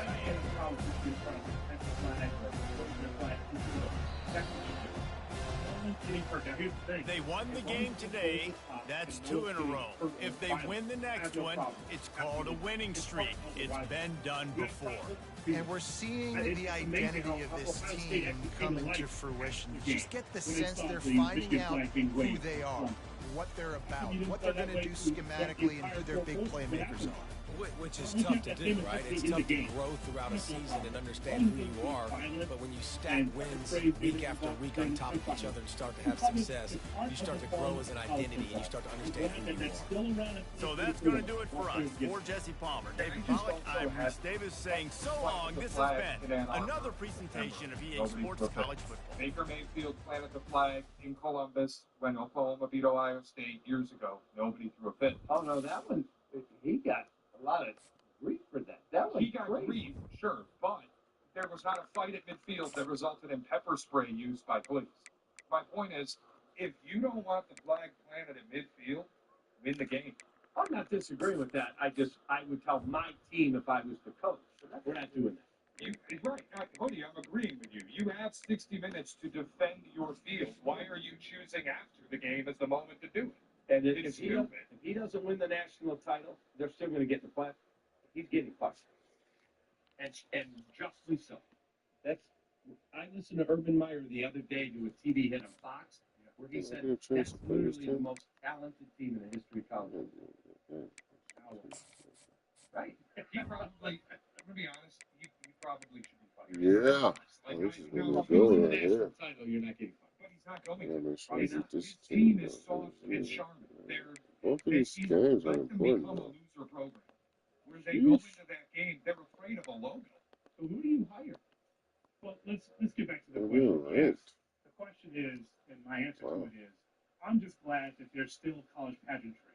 Because the $1 million players that we see out there in college football, they can easily just walk back like, yeah, we won the game, give me to the NFL. Or let me transfer to the next program that's going to pay me. Sure, at least they care. That's what I'm talking about. It feels like it always has felt before in a rivalry game. We beat your ass. We have a right to be able to wave that flag. As long as it doesn't get violent, I have no problem with it at all. It's a rivalry game. We're going to take the rivalry out of the rivalry game now? We're going to do that? So we're going to turn it into high school or prep sports? No. College sport, it's unique. And I like that rivalry game. Also, just for the who you hire at Ohio State, it might impact your Bears streak. Yeah. Might be my grade. Get an alum, get a Yeah, ass, but I get a guy listened who to him understands it. this weekend, and he said, with NIL now, he said, I got a call. I was watching one of my kids play Little League. I'm getting some downtime. Phone rings, and it's a kid from Georgia. I'm going to be on campus in a half hour, Coach. Can you meet me at the facility? He's like, okay, I got to go. And he said, I drove over there, and I said, he went to Notre Dame, Michigan, Ohio State. That was the trip he took with his family, the guy. He said, you live like 2 hours from Athens. Guess what? You're going to Georgia. Just say it. And the kid, of course, committed to Georgia. So now a programming note that we will not hear from Coach Brown, the interim coach for the Chicago Bears. He will not be with us at 8:20. Instead, we will give you a bargain. We'll give you Ryan Poles and Kevin Warren. They'll meet with the media today at 11:45. That will be during the special Shea and Pat the Designer show between 10 and noon. So you'll hear from Poles and Warren at 11:45, but no Coach Brown at 8:20. So instead, we move some things around, and we'll give you a little Around the NFL. Around the NFL. and Overreaction Monday. Let's do that next. If you're Shane's face, like, what? Oh, yeah, he's ready. I'm ready to go. I'm good. He's ready. So we'll get to that. 312-332-ESPN, 332-3776 is our telephone number on the Cap and J Hood Morning Show. You're listening to Cap and J Hood on Chicago's home for sports, ESPN Chicago. It's game day. You've got your jersey, your buddies, and now you need the perfect pizza. At Lou Malnati's, they've been delivering Chicago's best deep dish pizza, made from scratch for over 50 years. Whether you're cheering from the couch or tailgating with the crew, Lou's is the MVP of every football party. Loaded with fresh ingredients, that signature buttery crust, and their fine ripened tomato sauce, Lou Malnati's deep dish is a touchdown on every slice. Order at LouMalnatis.com for delivery or carry out today. Hi, this is Dave Musial, owner of Four Seasons Heating, Air Conditioning, Plumbing, and Electric. Do you have a plumbing emergency? Call Four Seasons. An electrical emergency? Call Four Seasons. A heating or cooling emergency? Call Four Seasons. Same-day hot water tank installation needed? Call Four Seasons. Need a whole home generator? Call Four Seasons. We guarantee same-day installation on all heating, cooling, plumbing, and electrical needs. And no extra charge for nights, weekends, or holidays. For all the right reasons, calling 664 Seasons. Where can living well take you? Well, anywhere you want. At Blue Cross and Blue Shield of Illinois, we understand greater all-around health starts by making sure greater access to health care is all around you. It's why Blue Cross is committed to advancing and simplifying the healthcare experience for our members, no matter the state you find yourself in. We'll be forever by your side, always elevating your healthcare well beyond. Blue Cross and Blue Shield of Illinois, a division of Healthcare Service Corporation, a mutual legal reserve company. Need health insurance? It's open enrollment for the Get Covered Illinois Marketplace. Our Get Covered Illinois navigators will help you enroll in a quality health plan, and you could qualify for financial help. 4 out of 5 customers can find a plan for $10 or less per month with financial help. Essential benefits cover prescription drugs, emergency care, health screenings, and more. Visit getcoveredillinois.gov to enroll in a plan by December 15th for coverage starting January 1st. That's right, it's Pat the Designer. Miller Lite has asked me to judge the best barricades in Chicagoland, and each week I'm bringing Miller Lite and Bear Swag to the best designed barricades in town. And the best will win 2 tickets to watch the Bears game at Lambeau and tailgate in style at the Tundra Trio. So send me your pictures or videos. Go to MillerLiteFanCage.com to submit. This is going to be so much fun. Brought to you by Miller Lite, official beer of the Chicago Bears. Go to MillerLiteFanCage.com right now. Hey folks, when it comes to Christmas trees, don't get played by foreign plastic. Just like you wouldn't replace a prize QB with a mannequin. Don't replace American farm fresh trees with fake foreign plastic. These farm families are the MVPs of Christmas, growing champions right here on American soil. They're not sitting on the bench. They're out there every day growing real Christmas traditions. Make the winning choice, farm fresh Christmas trees, not foreign plastic that pollutes. Visit GetRealKeepItReal.com to find your local farm MVP. Individuals and businesses with tax problems, listen carefully. If you owe over $10,000 in back taxes or have unfiled tax returns, U.S. Tax Shield can help you take back control. The IRS can seize your bank accounts, garnish your paycheck, close your business, and file criminal charges. Our team of tax attorneys can stop collections and get you protected. U.S. Tax Shield offers a price protection guarantee quote to get you protected today. U.S. Tax Shield is A+ rated with the BBB, so call 800-494-6139. U.S. Tax Shield, 800-494-6139.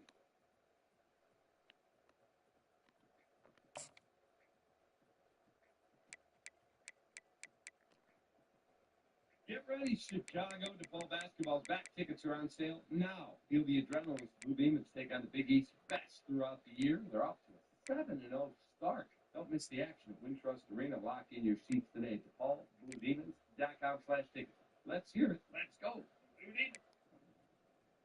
Truth of the matter is, you're listening to Cap and J Hood on ESPN 1000. Weekdays, 7 to 10 a.m.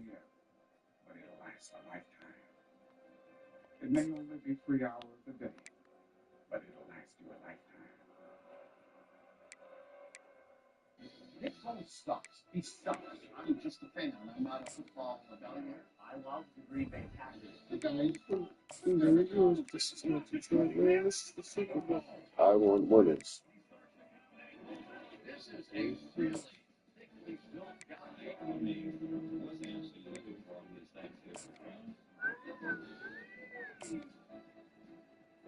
around the NFL here on the Captain J Hood Morning Show on ESPN 1000 and streaming on the ESPN Chicago app. We were supposed to hear from Thomas Brown, the interim head coach for the Bears. He will not appear this morning. Instead, we're going to hear from Ryan Poles and Kevin Warren coming up at 11:45. That'll be during the Panther Designer and Shane Norling show between 10 and noon today, right here on the home of the Bears, ESPN 1000. Around the NFL, here's Shane Norling. Shane? Yeah, it's an overreaction Monday, Hoodie. Let's start in Atlanta, where it is time for the Atlanta Falcons to see what they have in Michael Penix. Here's Kirk Cousins' last 3 weeks. 63% of his passes completed for 724 yards. 0 touchdowns, 6 interceptions, including a 4-interception meltdown at home coming off of a bye yesterday. He's posting the worst passer rating of his career since he became a starting quarterback. It's time to ride the pine, Kirk O'Chains. So my wife, we're in a family fantasy league. I've told you about this. The kids all have teams. My wife has Kirk Cousins. She picks up Cooper Rush on waivers, and he's on her bench. He had to play last week. She says to me before the game yesterday, who should I start? Cooper Rush or, no, Wednesday. Cooper Rush or Kirk Cousins. I'm like, that ain't a question. Kirk Cousins. Well, you can hit the optimize your lineup button and the computer will do it for you. It also said play Kirk Cousins. He scored 2 points. Cooper Rush scored like 18. She lost by like 6. She's like, you cost me the game. I'm like, Kirk Cousins, that'll be all, as you would say. Sorry, hon. Whoops. Welcome to America's heartland, Bloomington, Indiana, home of the Indiana Hoosiers. Memorial Stadium will be jumping in anticipation of what we've got in store today. We believe we've got a great one in store today, and we've got a team that makes it into the top 25. Now when you go on the road, that's when you prove you belong. As we'll see a team fresh and ready to go off a bye week, the Washington Huskies. Taking on another team from the Big Ten, the Indiana Hoosiers. For EA Sports College Football, I'm Reese Davis, joined here in the booth by David Pollack and Jesse Palmer. And guys, let's get this thing started. Washington will kick off as this one gets started. On the move from inside his 5. He was looking for some running room, but not much to be found as he stopped at the 18. So the Indiana Hoosiers offense will get the first possession of the game. And here's the man they rally around, and he has earned that type of respect, David. You dang right. You earn it by doing it, and he's done it at such a high level. Everyone believes in this young man, and Palmer, there's a reason why. You're right, David. He's been in the big moments, and he's won the big games. This guy delivers when the game is on the line. Wasting no time throwing on this drive. With the catch, it's Price. Well, they knew it wasn't going to be easy against this defense throwing the football, right? They've got a pass rush. This quarterback was going to be under duress. He gets drilled, but he gets his first completion on the opening drive of the game. It's going to look like this the rest of the way. Hand off from the shotgun. Not a lot of room, but found his way ahead for 2 out to the 26. I like feeding my guy. I like getting my running back touches, feeding the ball so he can break some of those big runs, but I'm also okay with these little ones. Set the tone, stay balanced. And the missed connection on 3rd down. Well, they try to throw for it there on 3rd down on the opening drive of the game. They don't get it, but let's punt the ball away. Let's trust our defense. And, guys, let's also trust this home field advantage and the crowd to get loud and make it real difficult on our opponent. He's brought down, but a really solid effort to pick up every bit of yardage he could on the punt return. So Washington's offense will go to work for the first time. As we take a look at our impact players for this game, David, what do you look for to make an impact from your leaders? Your leaders not only have to lead the football team, but they got to step up and make plays on the field, keep everybody calm. These guys typically do a really good job of it. Yeah, David, and they also generally set the tone for their respective football teams. Regardless of which side of the ball they play on, the teammates look towards them to step up in big games like this. Really important for a ranked team going into a hostile environment like this one, not to give the underdog reason to believe. Yes, reason to believe, and don't give the fans reason to get jacked up and excited. Come out early, be in a business mode mindset. You got to start fast. You got to have a sense of urgency. You cannot come sleepwalking into an environment like this, because if you do and you make some mistakes, this crowd will pounce on you and seize momentum.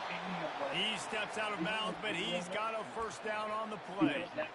Ever since they invented the forward pass, the tight ends have been running the drag and getting the first down. I think it's because the tight ends is so much versatility. You know, they can block and stay in the formation, or they can release and come out. But either way, if the quarterback's patient, most of the time, that drag route's going to come open. Running it to the right. At the 35, he's open. He will step out of bounds, but not before the big pickup and a first down for this offense. Defense is going to have their hands full trying to stop this guy. They better rally to the football and get multiple hats, because he is not easy to bring down. Washington has it and a fresh set of downs.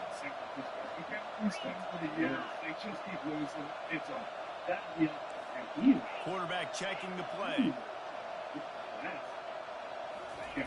Now from inside the red zone. Working that left side now. He's brought down quickly. Minimal gain there. Still a bit short of the first down.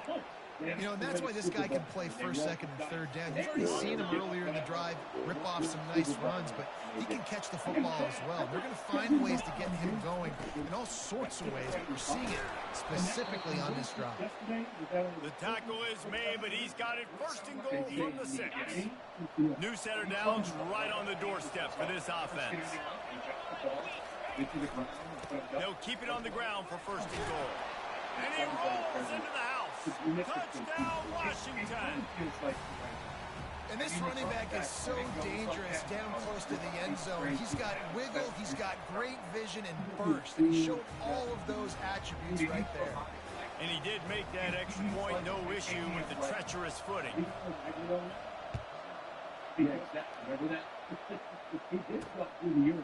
He'll bring it out. It's Price. Rolling the dice to bring it out of the end zone did not work out as he stopped at the 13. Indiana has the ball back, and the Hoosier offense comes out ready to go. The last time we saw this offense, we had to look quick. It was a 3-and-out, Jesse. He just had no rhythm in that last drive. So someone's going to have to step up and make a play, David, and get this thing going. Yeah, let's find some juice. Find your guy. Find those plays that you know you can run inside out, forward, backwards. Get some first downs. Get some positive momentum.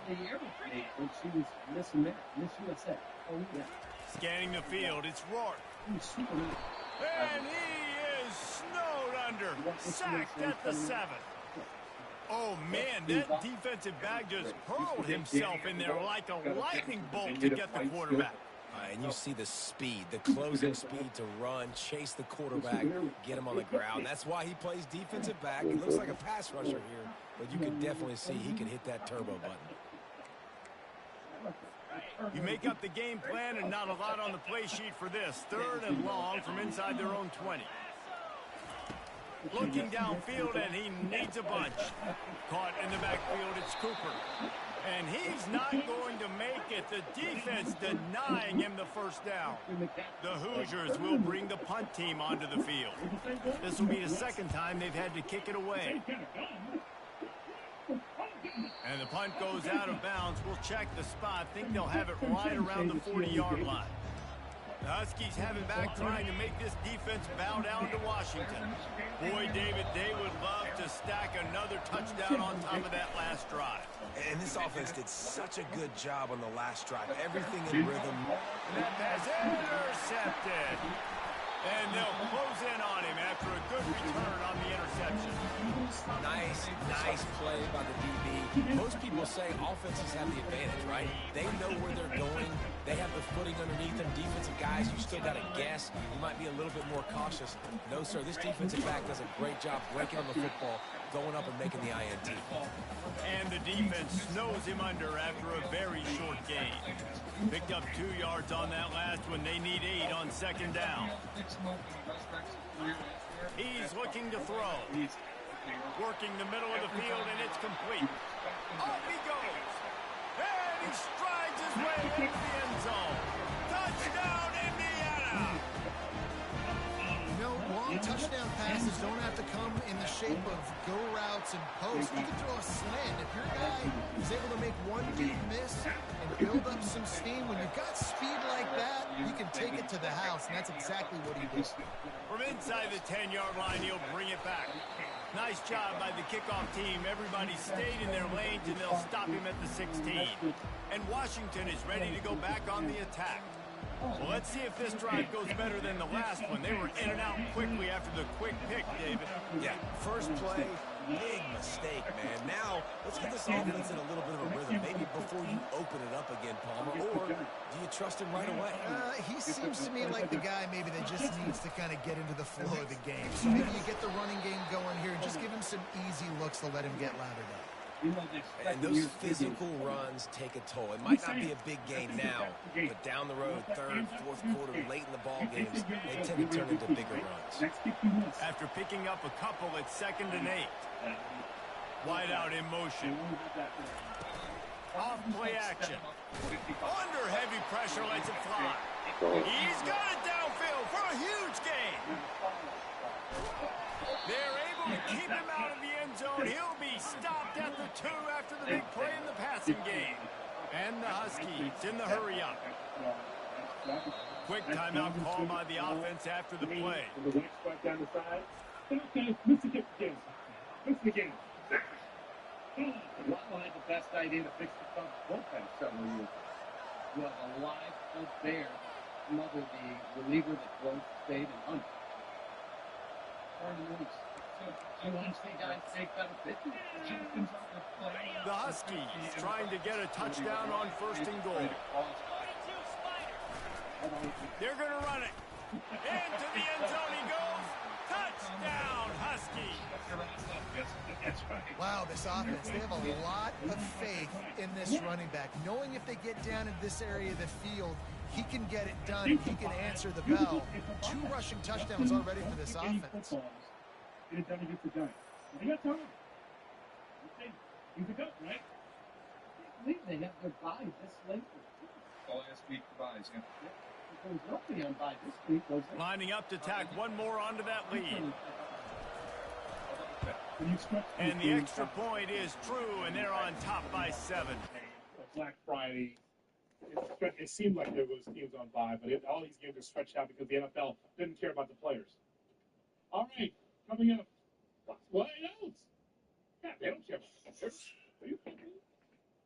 If they could play them on Tuesday at 3 o'clock, they would put them on. It's on the pandemic.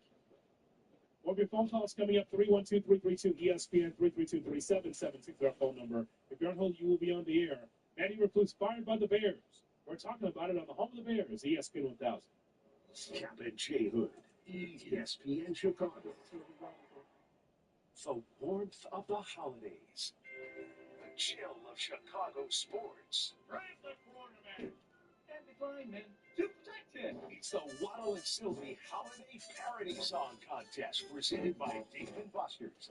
There's been no shortage of dysfunction and futility on the local sports scene. Now you just need to combine your creative angst with seasonal joy. And unlike your favorite teams, you really could win. Go to ESPNChicagoContest.com for the rules and to enter. Deadline for entries is December 6th. The Waddle and Sylvie Holiday Parody Song Contest presented by Dave & Buster's. Brought to you in part by Rogers and Hollins and American Say. They're down. They're down. Make your plans now to attend the Holiday Parody Contest finale at Dave & Buster's in Schaumburg, December 20th. All right, guys, Yurko here. Let's get real for a second. Sometimes, even the strongest amongst us needs a little bit of a boost. And that's where my friends at Blue Chew come in. You know, the good kid, I'm all about results, and Blue Chew delivers.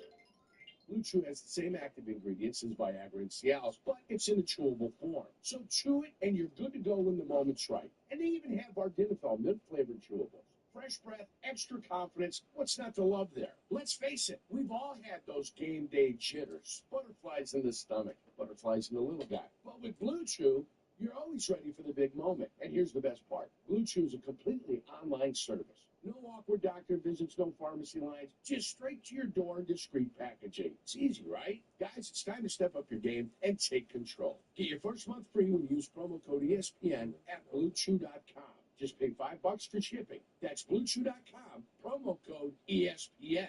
Remember, chew it and do it with Blue Chew. What would you do with $1 million?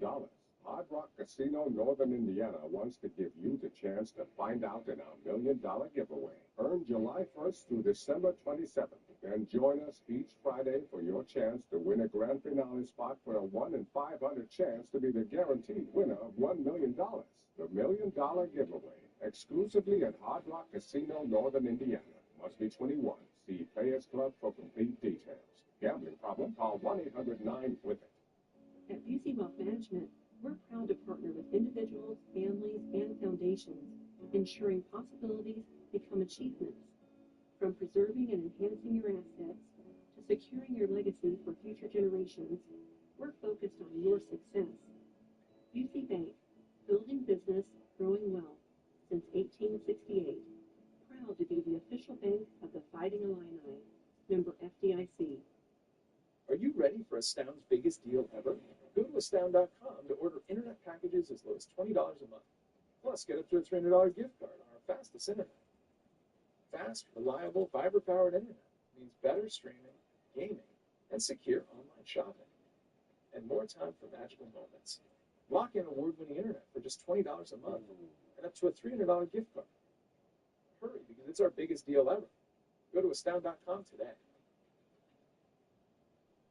Life insurance. Why are you putting it off? Can't afford it? Too much hassle? Think you don't need it? There's lots of excuses for putting off life insurance. But if you weren't there, who would pay the mortgage and other bills? With Ethos, you could be covered in 10 minutes and boom, family protected. Ethos, fast and easy online term life insurance. Up to $2 million in coverage with no medical exam. Some policies as low as $1 a day. Answer a few health questions and get your free quote at getethos.com.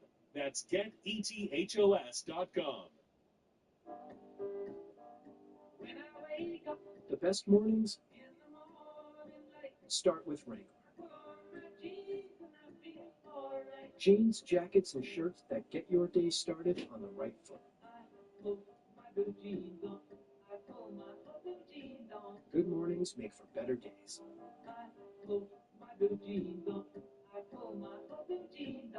Wrangler, for the ride of life. Whiskey fans can learn a lot from Professor Carmen DeFalco. Not too many people that can have sports knowledge and also whiskey bourbon knowledge. Carmen's amazing. I do like whiskeys and bourbons. Still kind of a novice, and he helps me understand a little bit better what I should be looking for. I'm a hardcore bourbon guy, and I listen to Carmen Yurko every day. He can pull out the very essentials that I can't even taste. Stay tuned for details on the next session of Whiskey and ESPN Chicago and Breakthrough Beverage Production. Hi, I'm your kid's old jeans. I've been in the drawer for a while and really missed the playground. You should swing by Goodwill and drop me off. Donating me helps Goodwill's mission to provide career training and support services right here in the community. Plus, I can get back into the game. Donate today. Ty, you're it. To find your nearest Goodwill locations and to learn more about our mission, please visit goodwill.org. Goodwill, where your things start new lives. Hey, Bulls fans, looking for a new way to enjoy Bulls games? This season, you can sit in Benny's Splash Zone by Jewel Osco. Tickets allow fans to experience Benny's famous popcorn spill up close in specially marked seats and include complimentary popcorn. Visit bulls.com/splash zone to learn more. Cap and J Hood are back. Oh, Cap, J Hood, big fan, man. Watch out, fellas. On Chicago's home for sports, ESPN Chicago.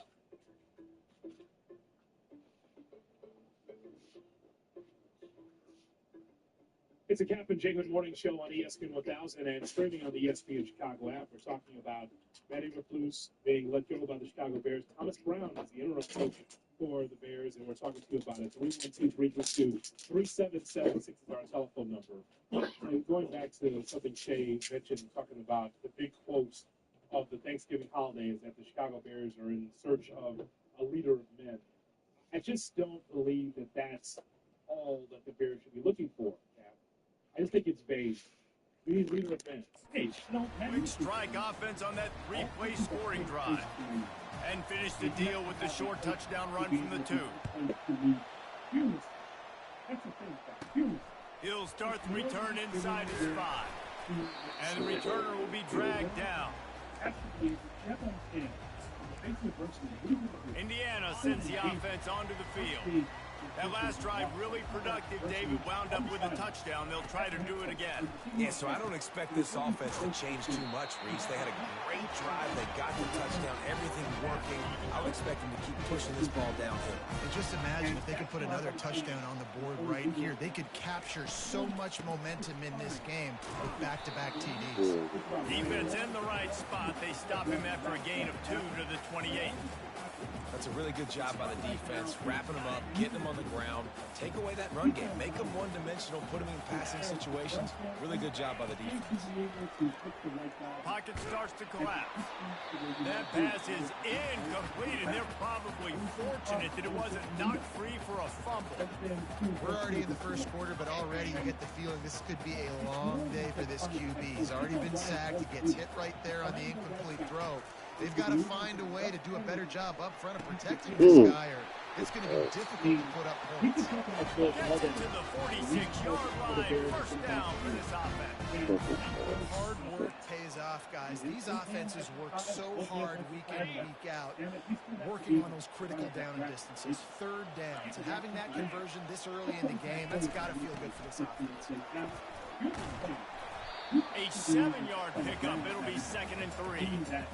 I know it's sexy to throw the football, but if you can pound it away and get these kind of gains, they will just add up, wear the defense down, get first downs, and ultimately get some points. The defense uses their second timeout of the half as they try to get their act together. This offense has a second down play. Looking for a man. It's Rourke. Excellent coverage and good use of the hands to knock it away. That's just great awareness by the defense, locating the quarterback and knowing they can't get to him. They can't get the sack. Just someone's got to get their hand in the air and knock it around. Wide receiver now comes in motion. Looking to throw for it. Caught over the middle. It's Cooper. And they gave him no chance to get loose, and they force a fourth down. And the Hoosiers will punt this one away. He'll try to really get into this one. And he will boom that punt out of bounds. No chance for a return. Let's see where the officials spot it. The Huskies have it back, trying to make this defense bow down to Washington. And David, how they would love to stick it in the end zone one more time after that last drive. And once you get the defense on their heels and you back them off a little bit, you get in a little bit of rhythm, it's really hard to stop Jesse, and they're going to try to do it again right here. And if you're this play caller, you're loving what's happening right now because everything you dialed up on that last drive ended up working out. You're just looking at your play sheet. Everything you're picking is working. Let's see if they can pull it off again here. Time winding down in the quarter as they come to the line. They'll give it to him again. They can rely on this guy to pick up solid yardage when they need it, and he's out to the 43. We have the early makings of a quarterback duel, as these stats will show you.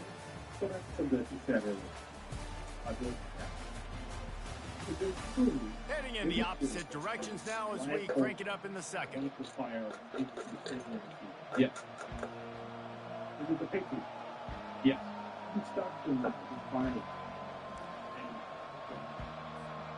After the good pickup on first down, let's see if they keep it on the ground. They'll put the tight end in motion. Give to the single back. And he gets it to the 45-yard line, and that'll be a first down.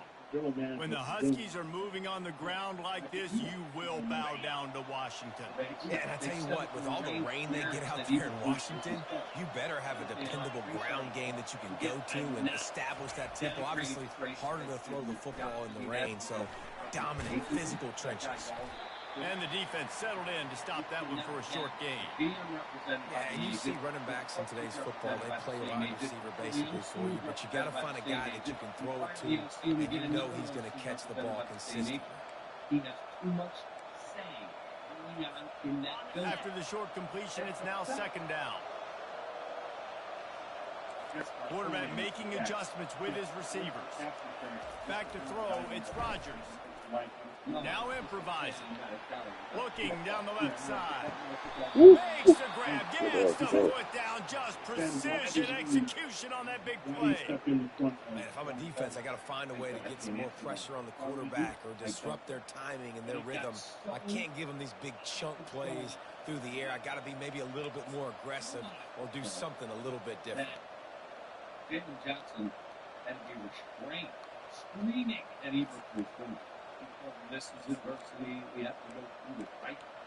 And Jalen Washington coming to the line with another first down. My point is that when it comes to the Raiders, when it comes to the Jets and the Giants, and now it's Chicago Bears, it's something that's very similar in that. He's looking to throw it. Moving away from pressure. Trying to make magic with his feet. And into the end zone. And he can't hold on to the ball at the end of this big game. You start to get that offense going and start having success, you've got to make sure when you get closer to the scoring range, take care of that football. If you don't, coach is going to go you on the sideline, you in the game. Pushes for the goal line.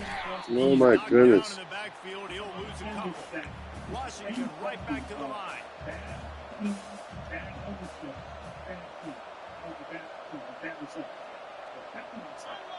That's when I think the process was so bad too. We got to winning the one and a half. Even in the press conference, On second and goal, he carries again. Going right back to the well, and this time he finds water. Gets it into the end zone for the touchdown. Look, it's still early, but we have some real distance being put on the scoreboard right now. You do. It's early, but you got to find something positive. Right now, everything going in the other direction. So how are you going to respond when you've been hitting the mouth early in this football game? Got to find something positive quick. The kick is up and good and put one more on the lead.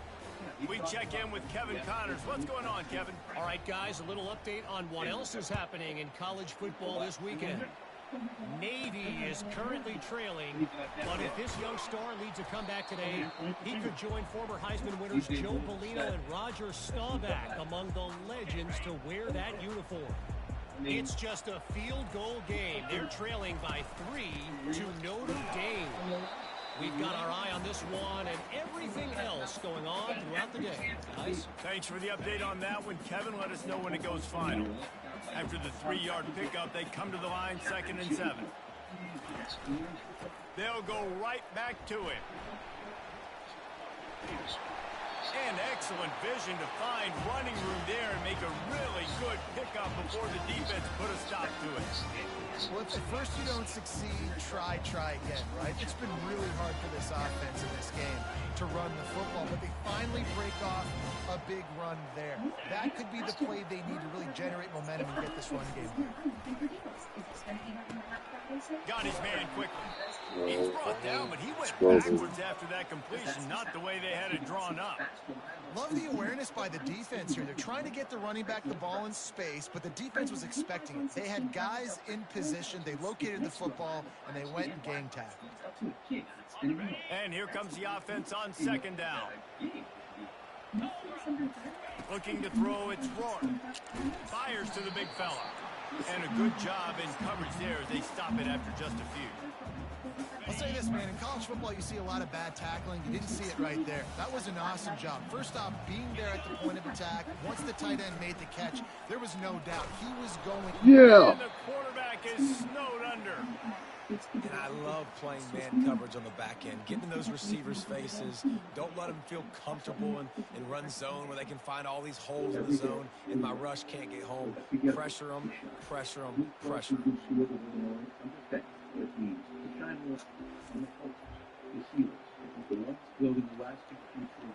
The Hoosiers line up to punt it away. 4th time tonight we've seen this guy come on to punt.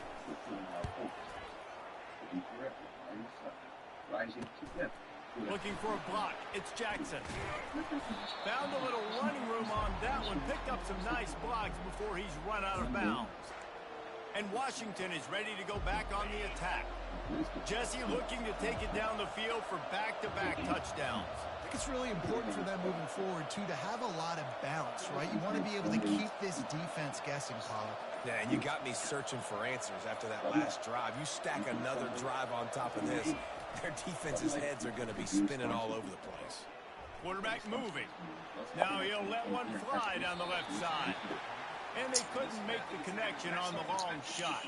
And this QB, you could tell, did a really good job of continuing to buy time, go through his progressions. He wanted to make the big play and even got outside the pocket a little bit to his left and took the deep shot down the field. Just missed. And he does a really nice job finding open space and making a good gain before the stop is made. Third and short now. They snap it from their own 46. Wide receiver coming across in motion. As we reach the 2-minute warning, they'll need to try to get a stop to keep this thing from getting out of hand. Third and short now. They snap it from their own 46.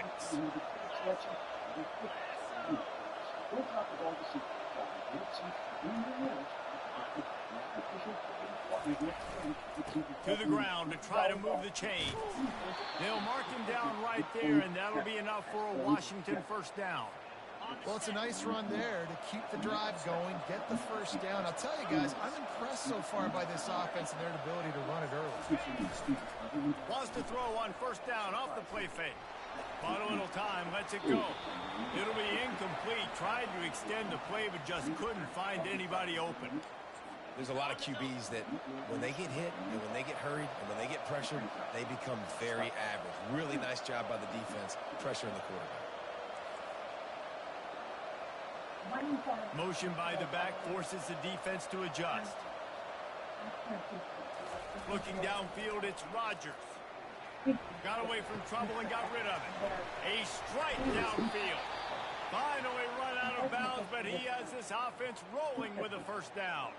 Washington has it and a fresh set of downs.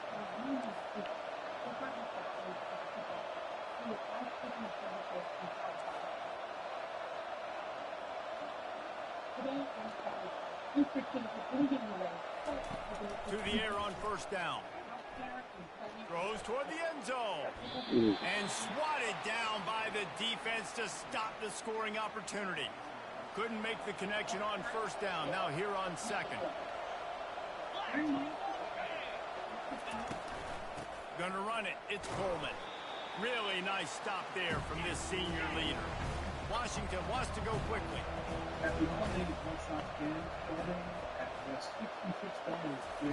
On third and long, he has to throw for it. That pass not close as he got drilled trying to deliver it, and it'll bring up fourth down. Here comes the field goal unit. The kicker will try to punch one through from 41 yards away. It is perfect. And that will extend their lead even further. They keep pushing that lead out, and the kickoff team's getting some work.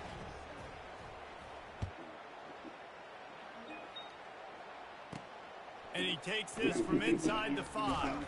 Really disciplined job by the coverage unit to get down there and make the stop at the 19. Indiana has the ball back, and the Hoosier offense comes out ready to go. Boy, they've been caught in a buzzsaw here in the first half, but maybe a chance to carry some momentum into the break here. It all comes down to this drive right here, Reese. Obviously, this offense hasn't had everything go right for them in the first half, but here's an opportunity, David, to execute some plays, put some throws together, and generate some points. And you're right, Jesse, and this offense needs to start now. Like, we got to get some points on the board, create some momentum, and continue it, because you've dug yourself a significant hole. 4 punts already, and they've got to convert here to avoid a fifth. On third down, he drops to throw. And he is snowed under, sacked at the 7. Yeah, and how about this defense, man? That's the third sack of the day. They've been putting pressure, getting him on the ground. Not something they've been good at throughout this season. This defense playing better because they're getting more pressure on the quarterback. He only needs a sliver of daylight. Oh! And the returner will be knocked down. Time dwindling away as they try to put points on the board right before the half. Looking to go up top on first down. Feelings fires deep toward the end zone. And good coverage there to knock it away and deny the score. There's an example of what happens when the quarterback doesn't have a chance to set his feet. The pressure just forced him to have to work off schedule a little bit. And I think because of that, wasn't able to be as accurate as he wanted to be. The incompletion brings us to 2nd and 10. They'll run play action. Under heat, he gets rid of it. Nothing doing downfield. He'll cut his losses and throw it away. It'll be 3rd down. Doesn't take this defense a lot of time to get to the quarterback, man. They've got speed all over the place. They hit him so quickly, and because of that, the ball falls incomplete. They'll try the run. On the move at the 30. Big gainer there that'll look good in the stat column, but not quite enough to put any points on the board before time expires here in the first half. We've played 2 quarters here. Time to go to Kevin Connors in our halftime update. Thanks, fellas. Looks like we've got a terrific atmosphere there in Bloomington. It's been a fun start to this one, and this offense has really been the story. They've opened up a sizable lead, and unless something drastic changes, things might get even more out of hand. A combination of lethal efficiency, and that offensive line has been the key. They've mauled that defense and also just about broken their will. With that said, let's send it back to the guys at Memorial Stadium. I just don't understand why that's the case. But I will tell you this now. I mean, you are running your business that way. All that says, if you don't have it. And the Hoosiers will kick it away first, and we'll start the second half. He'll bring it out. It's Washington. He's brought down at the 16. Would have been much better off to take the touchback. The Huskies have it back, trying to make this defense bow down to Washington.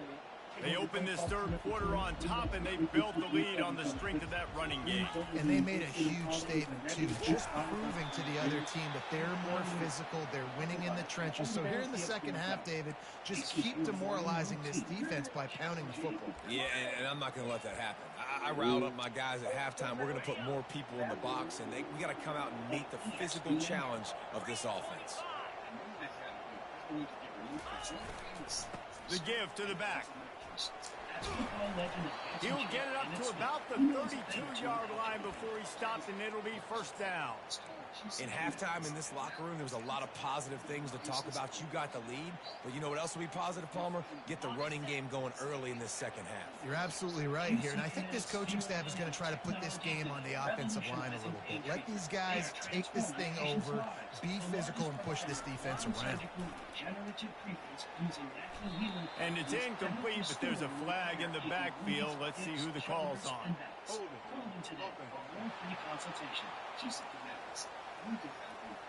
That penalty moves the ball back 10 yards. We'll replay the down. Call QC Kinetics, 312-809-5955. That's 312-809-5955. 312-809-5955. A 1st down for the offense. Hey friends, it's your buddy Tom Waddle, and I drive on home. Black Friday sales event is going on now. Looking downfield, it's Rodgers. On the ball. And the quarterback goes down at the 11-yard line. That defender did not care that the running back was setting up behind him on a screen. He was just thinking one thing and one thing only. See ball, get ball. He did that.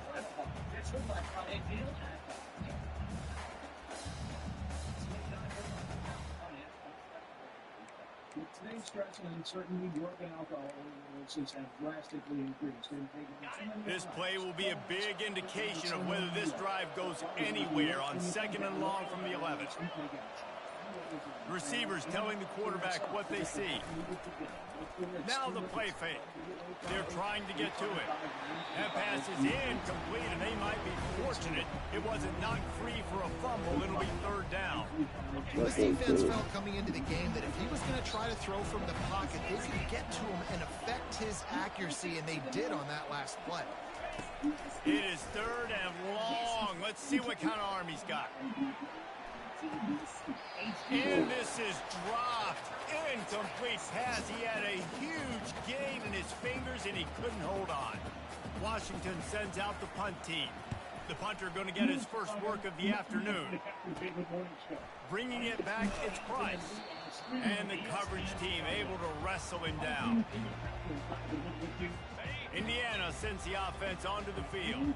After a punt on their last possession, they are set up in plus territory this time. And honestly, it wouldn't have mattered if they scored a touchdown their last possession. You've got to be able to turn the page and see this as a brand new opportunity to go get points. Yeah, and your defense has set you up for in a position to get points right away. Now, let's get this offense back rolling again, create some momentum, just get a few first downs, and I'm in scoring position.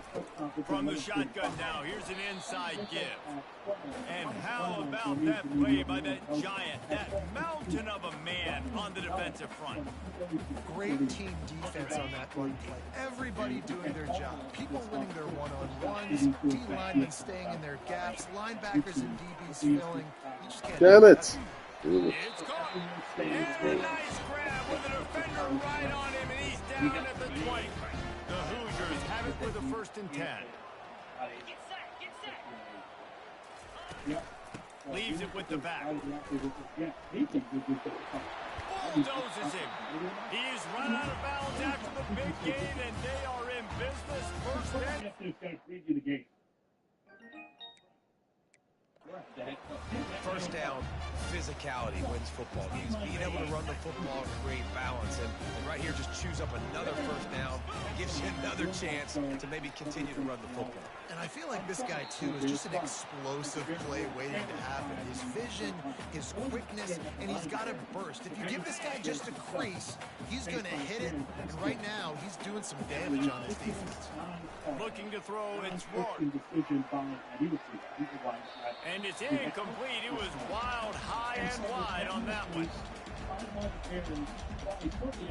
3rd and goal coming up here.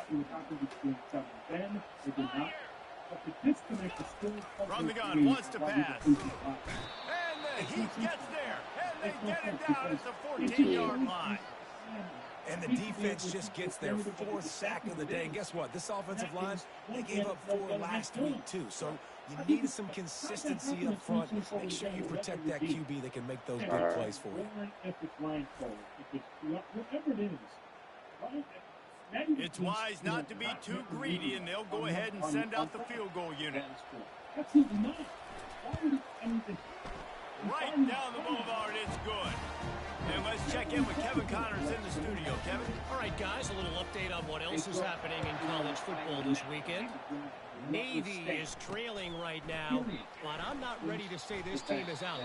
Not after the way this group has rallied around that coach. It really has been something to watch. It's a touchdown game. They're trailing by 7 to Notre Dame.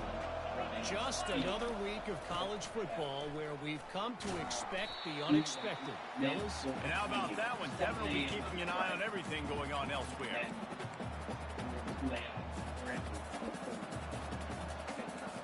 First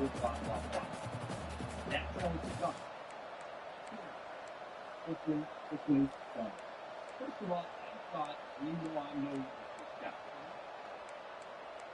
And I'm talking about as a football. I thought to put him out there on Thursday was cool. Didn't get much done on that first play of the drive. It's 2nd and 11. Off the play fake. Trying to get to him. Nothing to do with the football, and he just throws it away. It'll be 3rd down.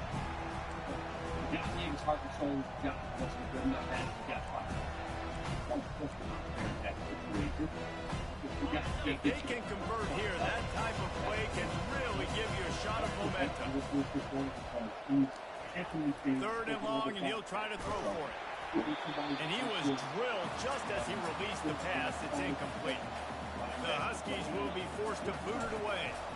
2nd time today they've been forced to punt.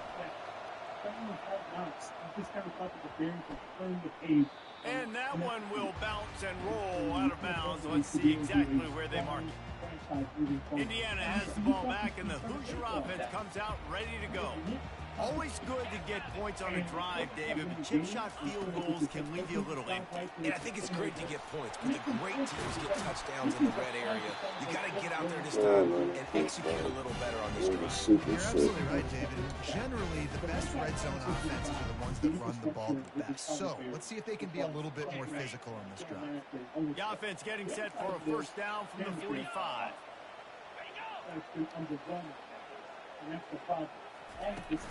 They'll go to the ground. Plows through the defense. Listen, that wasn't the greatest run in the world, but it was very successful in making me honor the run. And another thing, every time you run the football, someone gets tackled. There's physicality involved in the game. So I like when offenses commit to the running the football, no matter what the outcome is, because those body blows do add up. I think that was an example of the offensive coordinator trying to help out his quarterback. You win the Washington game. Make a freaking field goal. These third downs manageable. You know, you throw the ball on second down and it's incomplete. Now you've set up third and long, and now you're set up to fail. The offense showing motion from the tight end, trying to get a read on the D. They'll try to bully their way for the first. Nowhere to run on that one. He loses 4 on the carry. And the Hoosiers will punt it away on 4th down. And these guys have been busy. 6th punt of the day. And no shot at a return here as the punt flies out of bounds. And Washington is ready to go back on the attack. Here's another opportunity, Jesse, to stretch out this lead after punting last time. I think it goes back to your playmakers, Reese. I think it's finding the guys that have been working for you earlier on in this game and getting them the football. Yeah, and there's obviously no need to panic. I mean, think about it. You got the lead. You got the football. You got to be smart with the football. Make your plays. Put a good drive together here. Well, they get another big run for a first down, and if you're on offense, you love the way your offensive line is blocking early in this game. They're getting tremendous movement, and they're making life pretty easy for these running backs right now. Fire Eberflus. You are what? 4 and 4? You're 4 and 5. I'd have to look. Now from their own 20-yard line, it's 1st and 10. Movement here from the tight end. Right back to the well. Crosses the 30. He's got a lane. Can anyone catch him? He's at the 30. He's at the 10. Touchdown, Washington. And they take it in for 6 more points. They've extended the lead and taken control here in Week 9. Man, this guy is such a weapon because he's so dangerous. If he gets into the second level, great vision, and then David shows you the speed. Just straight wheels, erasing angles. A lot of times when you're chasing guys that are so fast like this, you're like, I got him. No, I do not. What a big, long touchdown run. Pad those stats, young fella. Because he did not take accountability for what happened, not Kyrie, talking about Eagles. Yeah. And that he said the play before the Hail Mary did not matter.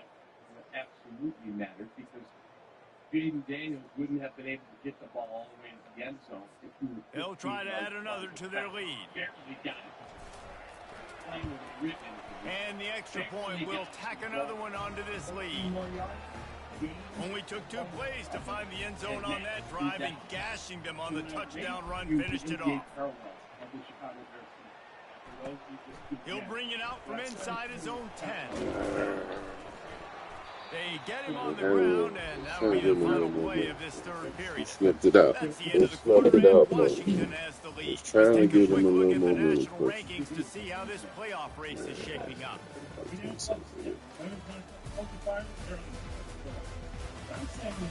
Just about ready to go in the 4th, and we'll see if any drama can be mustered. They'll start the drive here with 1st down to open this period. DBs will try to keep everything in front. To the air, it's Rourke.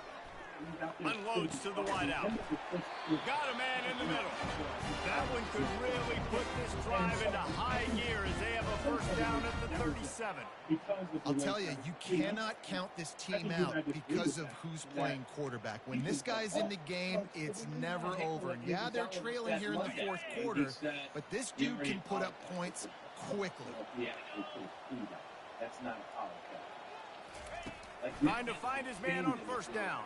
Getting some heat. And they got him. They'll get him down for the sack. I got to give this defense a lot of credit. They were very confident coming into this one, even though they were going up against one of the best quarterbacks in the entire country. They're confident because they believe in their ability to get to him, and they've been able to do that in this game. There's another sack here late. And by the way, there's nothing wrong with having a coach in place to clean up your house. Ryan Poles looked at the team when he first got here and said, all these salaries, these guys aren't playing. I got to get rid of some of these guys. That's the one thing John Fox did. I was no Fox. We'll see if they can get a little better protection after the sack. It's 2nd and 12. Corners are going to bail. On 2nd down, he'll fire. Coming after him. Caught in the backfield, it's Horton. They bring him down, but a solid pickup to put them in position to pick up a first down. Well, and here's the problem offensively. Because you're trailing by so much so late in the game, the defense now is going to be playing big zone coverages, and they're going to allow you to throw the ball underneath in the middle of the field, rally to make a tackle, and bleed the clock. It's going to be hard now for this offense to claw their way back in this one. Yeah, and 3rd and short, it's a great place to be for an offense. You got the whole playbook available, and they choose to pass, and the defense did a really good job playing the pass. And 4th down now, it's decision time for you. Come on, guys, behind them. Good job running that route to get past the sticks because he got nothing after the catch.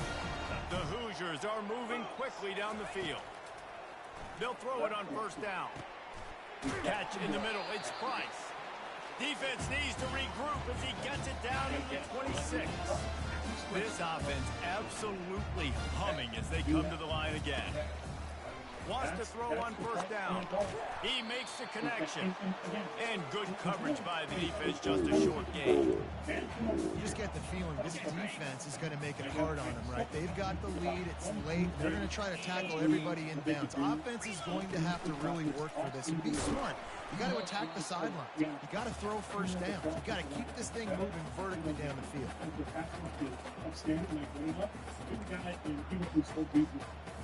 Facing 3rd and long from the 21 and hoping not to settle for a field goal.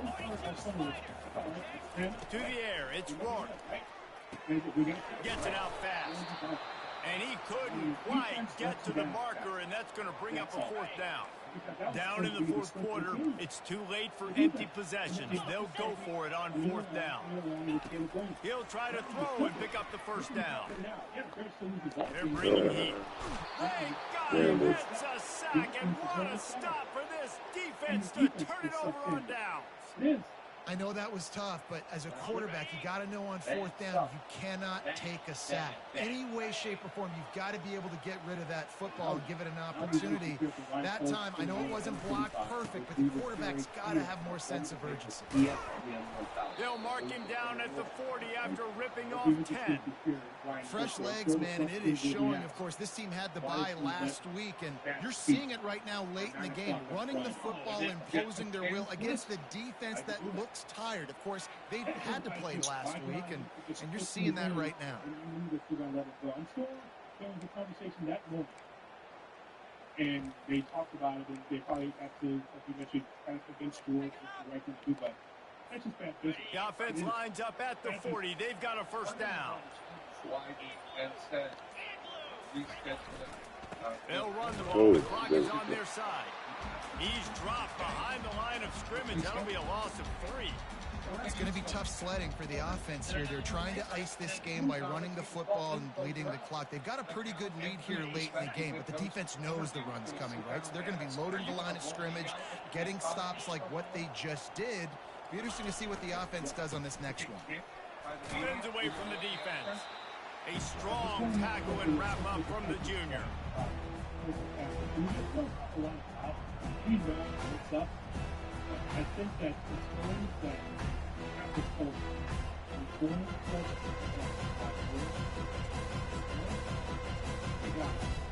it. Like, really no different than some of the other medicine Third down conversions are a huge stat, and this one would be a doozy if they can pull it off. Pressure coming. A little screen to the running back. Defense was not fooled by that screen to the back, and they'll stop him short of the marker. It'll be fourth down. A really good job by the defense understanding third down, the situation of the game, and play a little bit deeper, take away the sticks, react to shorter. I got to go get him on the ground now. Nice job making the tackle, but playing the down and distance first, and now forcing a fourth down. We've reached the 2-minute warning, and we see miracles in college football all of the time, and they could use one here. Indiana sends the offense onto the field. They'll throw it on first down. And the shot to the middle of the field falls to the turf. And that's just the kind of game it's been for this quarterback in this offense. You got a great game plan all week long. You're watching it throughout practice. You think you're going to have a chance to light up the scoreboard, but they're just not able to hook up. You got to give this defense. And the pressure was too much. They get him at the 15. Now they've got to hustle to the line and get set. On third and long, he's going to have to turn one loose downfield. And it slips through his fingers, incomplete. That would have been a huge gain if he could have squeezed it. And the Hoosiers will line up to punt it away. Doesn't say much for your drive when you're looking forward to the punt. Slips through the line. He did a great job finding some running room on that return and was able to set up the offense with good field position. The Huskies have it back, trying to make this defense bow down to Washington. They're in command of this game. Now let's see if they try to rub a little salt in the wound or happy with getting the W. Yeah, and listen, this makes the post-game handshake fun sometimes if you do choose to rub a little salt in and keep chugging and keep scoring. I'm here for it, Jesse. Like, your job is to score points. It's my job to stop it. Keep the foot to the accelerator. Keep trying to play ball.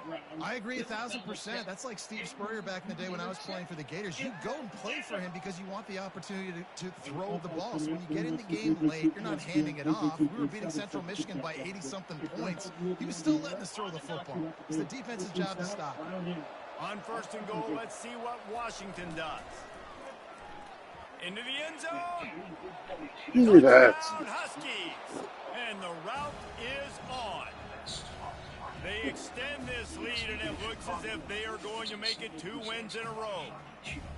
There's no mercy rule in college football, man. They've got a huge lead here in the fourth quarter. They are still chucking it, and they are still scoring. Chicago's home for sports, ESPN Chicago, presented by Flowers Casino and parking and Wi-Fi Nancy's Pizza. Lining up to tack one more onto that lead. And with the extra point, they push the lead out a little further. And for a quick update, let's go to Kevin Connors in the studio. Guys, a couple of ranked teams having at it this week, and take a look at what's going down. Kansas State needs to pick up the pace, but this puppy is far from over.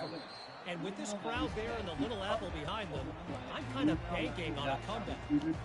It's a touchdown game. They're trailing by 7 to Kansas. We'll circle back if anything changes in this exciting college football matchup. Oh, and how about that? I know Kevin and those guys will be keeping an eye on it for us. He's run out of bounds, but not before. Turning in a big pickup and moving the sticks for a first down. So much for the tough field position. One play, and you're already to the 35. Going up top on first down. Finds his tight end. And that had all the makings of bug meat windshield, but how about the little corner taking on the big tight end and keeping him from getting the first? A little bit more to go after that last completion. They'll try to pick it up on second down. And he really needed to hold on to that one, but it was knocked loose, and third down is coming. We'll see if they go back to the air after the incompletion. It's 3rd and 5. Back to throw, it's Rourke. He's taking a deep shot. Fires and picked off. Going the other way, and he's got room. And they capitalize not only on the pick, but the great return to give the offense tremendous field position. Nice job by this defense. That might be the exclamation point. Fourth quarter, I got a lead. You bring on the nickel defense. You know they're passing the football for plays just like that to make the INT and almost put this one away. Special showroom hours and our holiday gift guide now at DiamondsDirect.com. Diamonds Direct, your love, our passion. This is the design. When I started my business, Breeze Media, and I basically... And Washington is ready to go back on the attack. Now the chance to take a knee and just put the finishing touches on this victory. Yeah, and this offense has done their job, man. They've been so productive. Oh, bullshit. Listen, their defense has pulled their weight as well. But now, Jesse, you get to exhale, you get to breathe, and you know we got the W, and we played well. And we got to think about where we're taking our girlfriend and parents for dinner, right? What side are we ordering with our giant steak? We've earned it in this game. Now it's time to go celebrate. And the defense finally makes the stop after the sweet run and good gain. Yeah, and they've had a day, and it's the complete and total offense. They got the ground going, and obviously this is why you see him. You're going to feature him because he can churn those legs, get those extra yards, but they've had balance, throwing for touchdowns. Like, this offense has been very complete today, and that's why they're winning so big. And that is how we will wrap this one up. This is what you're looking for when you have the better team. Go out and show it. Don't fool around with them. Go out and play to a standard of excellence.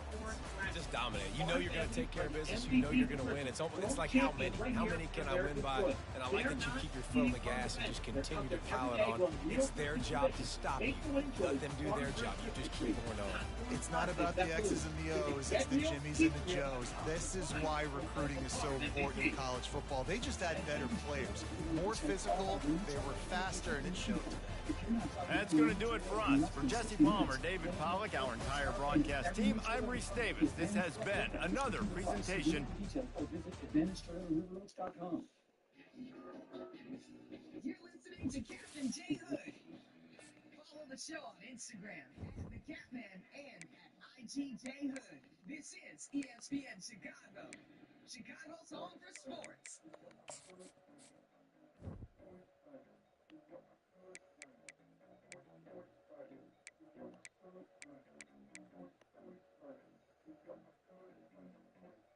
It's the Captain J Hood Morning Show on ESPN 1000 and streaming on the ESPN Chicago app.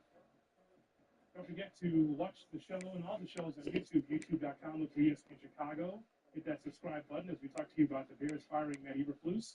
To the phone lines we go. We say hello to Derek in Brooklyn, New York, listening on the ESPN Chicago app. Hey, Derek, good morning. Good morning, gentlemen. Cap Hoodie, what's going on? Happy holidays, brother? Happy holidays to you and your wife. Appreciate it, man. Thank you. I just wanted to say this, man. Hey, what's up, Cap? I mean, Hoodie, I'm so sorry. But real quick, I'm just very disappointed when I'm hearing about this George McCaskey thing because I'm kind of thinking, was this a PR stunt? Not so much but just like the fact that you hired a new team president and you had Ryan Poles there, because when you hire a team president and you have a GM, those are the two dudes that's supposed to work together to make football decisions. So if Ryan Poles wanted to fire Eberflus, if I was Ryan Poles, I would want to resign because you're not letting me do my job. Like I agree, except if you worked all your career to get that opportunity and you got Caleb installed and you've started to put a pretty good roster together, not where it needs to be yet, but he hasn't even been here 3 calendar years, you go, I'm walking away from whatever he makes, $2 million, $3 million, I don't know what he makes, but that's a lot of money. You're asking him to give that up. No, I mean, I get it. I know he's not, but I just feel like, you're tying my hands. Like, you brought me in. I'm doing the best that I could do with what I have available, and the coach is not doing his job, so he needs to go, but yet you stop me, and then, like you said, you let this guy turn into a clown show. You let go to the media, Zoom meeting with the media, and then an hour later you fired him. Now, he said in the Zoom meeting that he had a conversation with Ryan Poles right after the game, correct?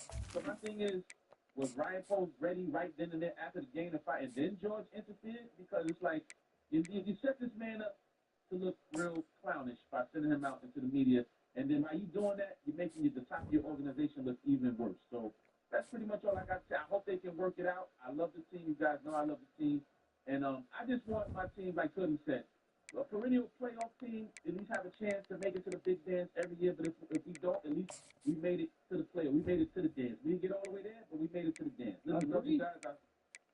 I hang up and listen once again, guys. Happy holidays. Love you guys. Peace out there, down. I'm out. All right, there he is, our guy Derek in Brooklyn. And he's right. Like, it was set up to have, I'm not telling you, again, I said this here earlier, it was not set up to run to the Super Bowl. But guess what? To get to the playoffs, it was set up. You got out-coached.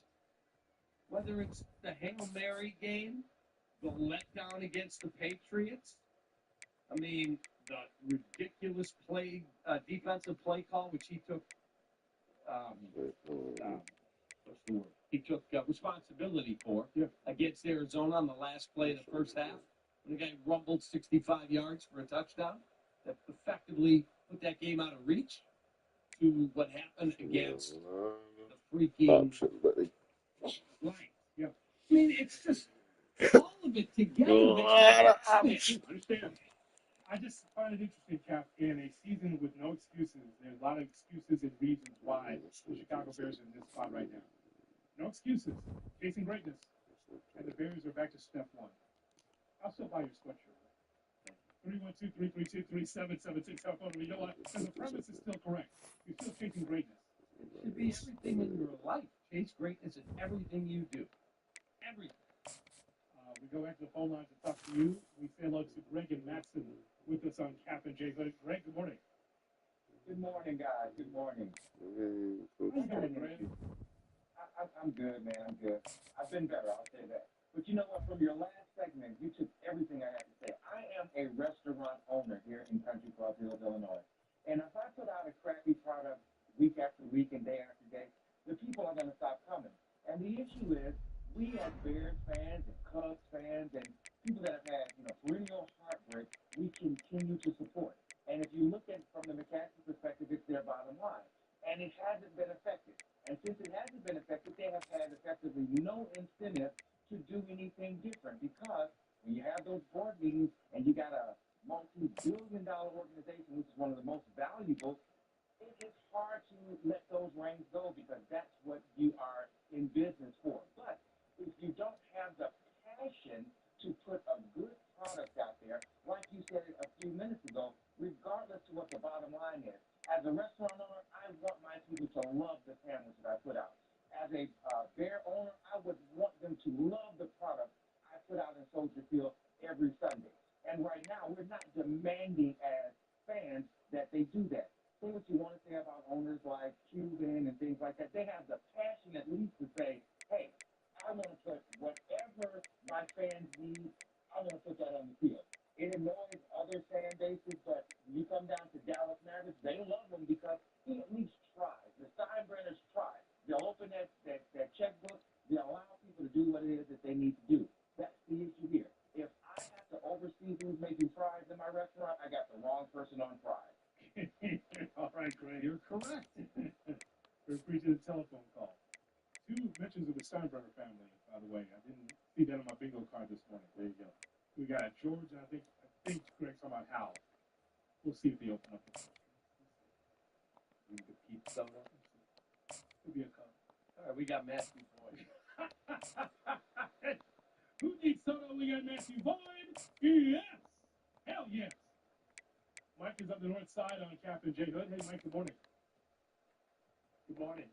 I agree with 90% of what you guys are talking about this morning. We've got a leadership problem. It begins with the ownership. It does extend down to Ryan Poles. But I got to ask you guys, you got the power to influence here, the press conferences, all this coming up. Can we stop talking about how we fired Matt Eberflus and that it took until the next morning? They had to make a decision. They had to run it by McCaskey and how much it was going to cost. but they did the right thing. Maybe it was late, but they did the right thing. Can we move on and start asking questions of Ryan Poles and Kevin Warren about how they're going to hire a new coach, how they're not going to make the same mistakes again? Because we can focus on what can really make a difference going forward. No. Or we can stop talking about arranging the deck chairs on the Titanic. No. I disagree with the press conference is the issue. Let's move on, guys. It is the larger it's a bigger problem. It is just points to the bigger problem in the organization. No, Mike. No. It's not It's a small thing. It took that much time to get a meeting together and talk to the lawyers about how much it's going to cost. If you've ever fired anybody with a contract, you guys know this. And they wanted to fire him weeks ago. They know exactly what he's owed. You do that stuff on Thursday. You do not let him run out there for a press conference. That was but you don't asinine. run it up to McCaskey until you're ready. They were ready on Thursday. Come on, man. What are you doing? McCaskey knew this after the Patriots game that they wanted to fire him. Warren's not running it up to him until it's a done deal. They went to him after the Patriots game, Mike. They asked to fire him. Poles did. George said no. Come on, Mike. What are you doing here? I don't believe it. Welcome to Tampa, Raymond James Stadium, and while it is indeed home to the 2021 Super Bowl champion Buccaneers, it is also the home field for the USF Bulls. It's and the Ryan clash that Poles we have leading in the store search, today. but he's going to have What to we run have in it store today, like they a always clash do. between The a pair committee of up there. AAC Yes, squads. Warren will As obviously we'll have see, some the say. Army Black Yes. Knights taking on All right, the well, South let's Florida try Bulls. and For EA Sports break up College the Football, committee. I'm That Bruce is Davis, joined here in the Well, booth, as let's make always, sure by that you Dave understand Pollock something, and Mike. Jesse Palmer. That your Guys, let's feelings tee will this never one be up. stronger than the facts. That's the number one thing. And the Black We just Knights laid will out go to you toe-to-leather exactly to crank what us has up. been going on with the organization. You don't want to hear it. I don't care if you don't want to hear it. This is exactly what's From going on. inside his own And 10, after you've let's been see listening what to he the show, gets. what we've done is Not a talk lot about of how space to be there's found. no Good hustle reason by to the been left coverage out to team, get and to dry on Friday at 9 o'clock.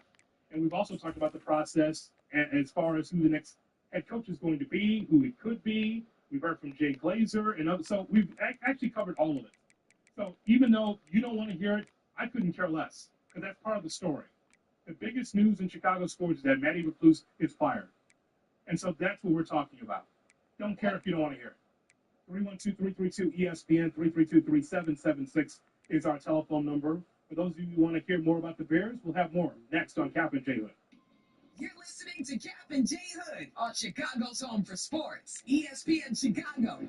The warmth of the holidays. The chill of Chicago sports. 21. So the USF Bulls offense takes the field. It's There a he is, Washington the City man who makes Holiday everything Parody go, Song and they Contest believe they're presented going by to score Dave every and time they Buster's. touch it when he's on There's the been field, no Jesse. shortage He of plays with dysfunction and unbelievable futility on the confidence. Reese local sports always scene. knows Now where you to just go need with the to football. combine your The creative entire eggs with playbook is seasonal at this guy's joy. disposal. Yeah, which is so much fun for a coach, so much fun to The play with ESPN him, a guy Chicago that can do Contest.com for the everything. rules and Everybody Twitter. on the Turn field right is through active in a way. December 6th. The And he Washington was City hit Holiday just Parody as he Song was releasing Contest the presented pass by that falls Dave to and the ground Buster's. incomplete. Brought to you in part by The offensive Steinhoff, line has got to give him Churrasco, at least a and little bit of Country time to Butter. survey the field. He had no chance that time, getting hit almost immediately after he got the ball. Customers in Shelburne, December 20th.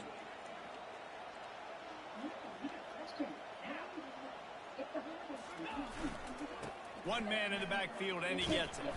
Not much there. Picks up a couple to the 22. Yeah, and the running back didn't get much here, but, you know, you clearly want to always establish the tempo, run the football, be consistent, make that defense physically meet the challenge.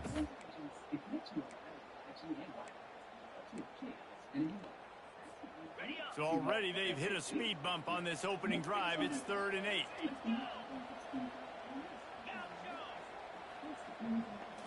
Looking to throw, it's Ramos. Pocket starts to collapse. And they can't hook up on the big play, and that brings up a 4th down. The Bulls will call on their punt team. They'll look to pin him deep. Gets his first one of the day off. He was called on 4 times in last week's win. That's a perfect example of not settling for a fair catch. Pick up whatever yardage you can and help out the offense. So Army's offense will have its first possession of the game. As we take a look at our impact players for this one, what are you looking for, Jesse, for a guy to make an impact? Well, these are simply put the leaders of this football team, and generally games go how these guys play. If they make plays, then they've got a shot to win this one. No doubt, they got to show up. These are the team leaders. These guys have to play well if they're going to win the football game. Off the play fake on first down. Out of the backfield, he's open. They make the stop after the catch, and still some work to do to pick up that first down. This defense is going to have to be careful. Not only do they have to worry about this guy running the football, but they've got to keep their eye on him when he runs routes too. He is a versatile back. He's knocked down in the backfield. He'll lose a couple.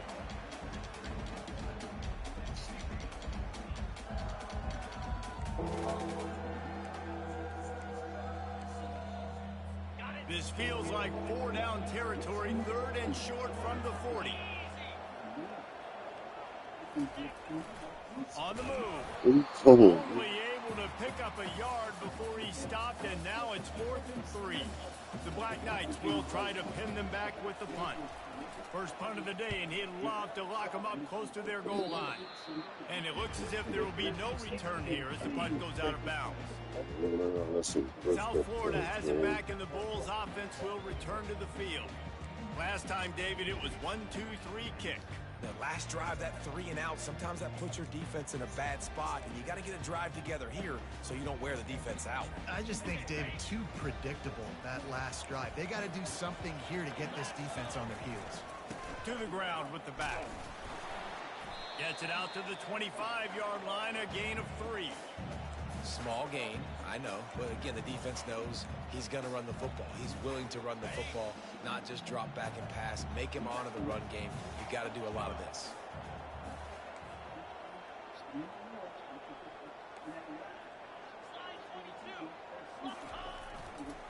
Single back formation, and they give it to him.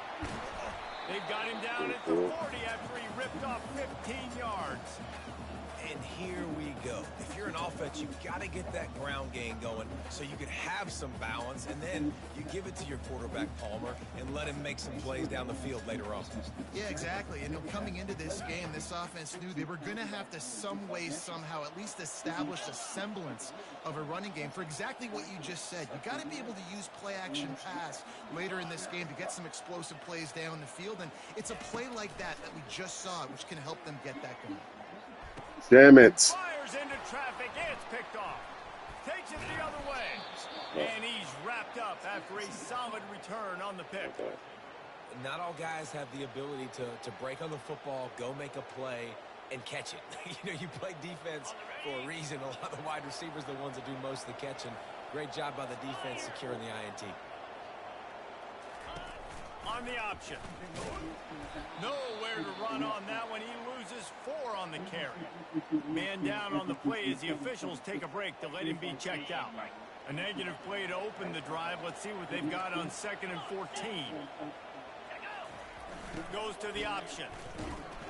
And he's a real nowhere man tackled in this no-gain land. They line up with some serious work to do if they want to convert this one. On 3rd and long, a check down would be the last resort. Going. Strong pass rush gets to the quarterback, and they get him at the 46. And that is priority #1 for defenses. Get to the quarterback. Affect him. Get hits on him. They do it right here. Get their first sack of the game. Last game, by the way, last time out, they had 5. Let's see what this defense can continue to do. And the Black Knights will send out the punt unit. 3 and out, they got stuck in reverse. They hope the punt can bail them out. Wanted to make sure not to give them a chance for a return as it goes out of bounds. South Florida ready to send the offense back onto the field. Boy, they hope this next drive is more productive after throwing a pick last time, Jesse. Yeah, the coaches did a good job on the sideline there, just talking to the young quarterback and making sure he's able to turn the page, calm him down to go out and refocus this drive. Yeah, and some people do that better than others, but you got to show some trust in him. Maybe get the ground game going, help around him a little bit with this system. And the Bulls want to crank the tempo. Nice job by the defense there, taking all throws away from the quarterback. He had nowhere to put that football in the field to play, so that ball obviously had to go out of bounds. Fires toward the target. Come on, man. He intercepts it. Oh, shit. And they'll drag him down after a good return on the interception. Not only a great play, but tremendous discipline by this sophomore to make the pick. Couldn't order better field position for this offense. The option look. And they try the middle of this stout defense, and they rise to the challenge.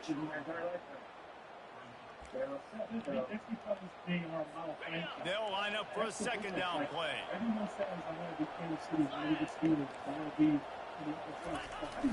Hand off to the fullback. And how about the work up front by that big defensive line? Last two runs got a big fat nothing. Let's see if they try to go up top on 3rd and 10. Looking to throw. Fires to the wideout. Touchdown, Army! Made the snag and strolled his way into the end zone. One of the reasons this offense is so exciting to watch, they've got guys that are dangerous after the catch. And if this quarterback gets through his progression, David, hits you in stride, these guys will take it to the house. Man, it's your job to do the rest, right? You hit me in stride where I don't have to stop running. I don't have to break down. It makes it so easy, the connection between quarterback, wide receiver. You can tell this is a good one, and that's why they got 6 on that play. South Florida has it back, and the Bulls offense will return to the field. Mistakes are going to happen, as they did on that last drive. Now, how will they respond, Jesse? And this is the kind of guy who's going to take full accountability. That was my bad. That's on me. I'm about to lead this offense now down the field and score some points. Dang, Elmer, I wish I'd have played with you. I didn't play with many quarterbacks. I'm just like, yeah, blocking my a bad. bit. Hey, guys, I got this. Sorry about that. It was more, you should have ran a better route. You know, you got to be careful as a QB throwing to your running back in man coverage. If there's a linebacker draped all over him, then that ball's not going anywhere. You just saw it right there. Better play by the defense.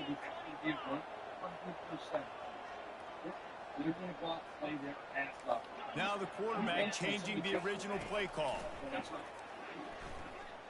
He tries to take the top off. And the incomplete pass takes a shot on 2nd down, and they'll be left with a 3rd down. This defense is eating up. They got an interception the last possession. You could tell breaking on the football really, really well. Seeing where the quarterback's throwing it, going to try to get it. Got another hand on it. Almost had another interception. The play action fake. Outside the pocket, lets it go.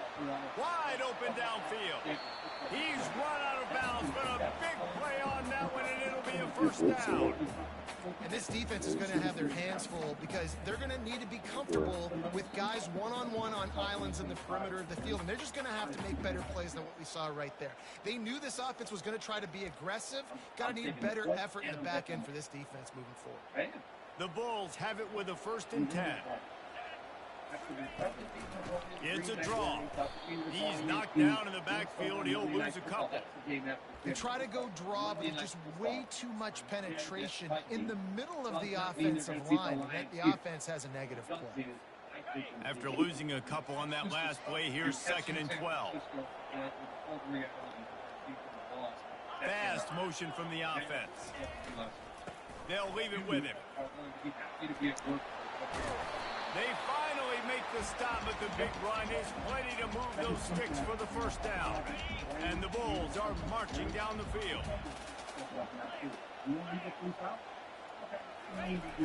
Use the play fake, now to throw. Feeling some heat.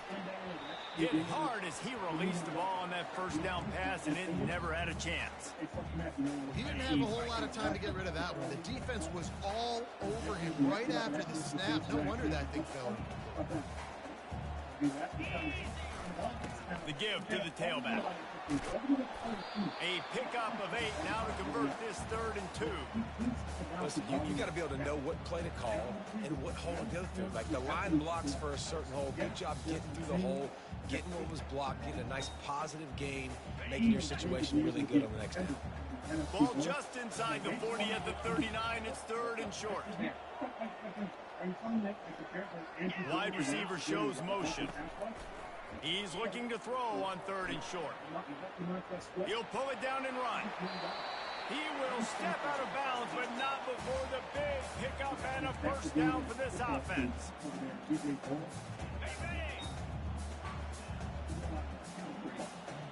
Quarterback checking off.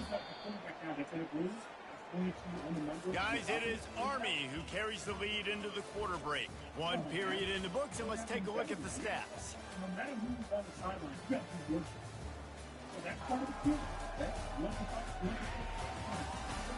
Lots of time left, and we're ready to get back to it and open the 2nd period. Hey, good morning,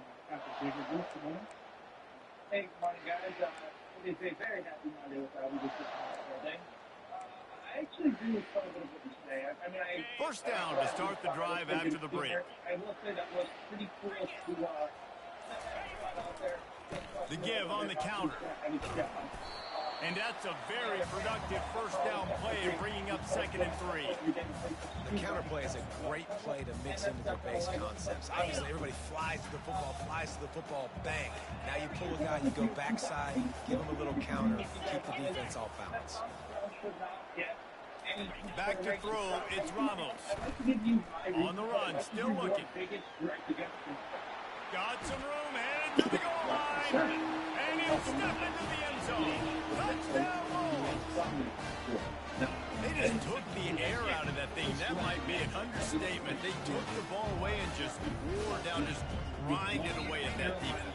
Took a lot of time off the clock in the process as well. I'm impressed with the physicality up front of this offense, because that's where it all starts. If you're going to march the ball down the field like they just did, you've got to be dominating in the trenches, and they are doing that in this game right now.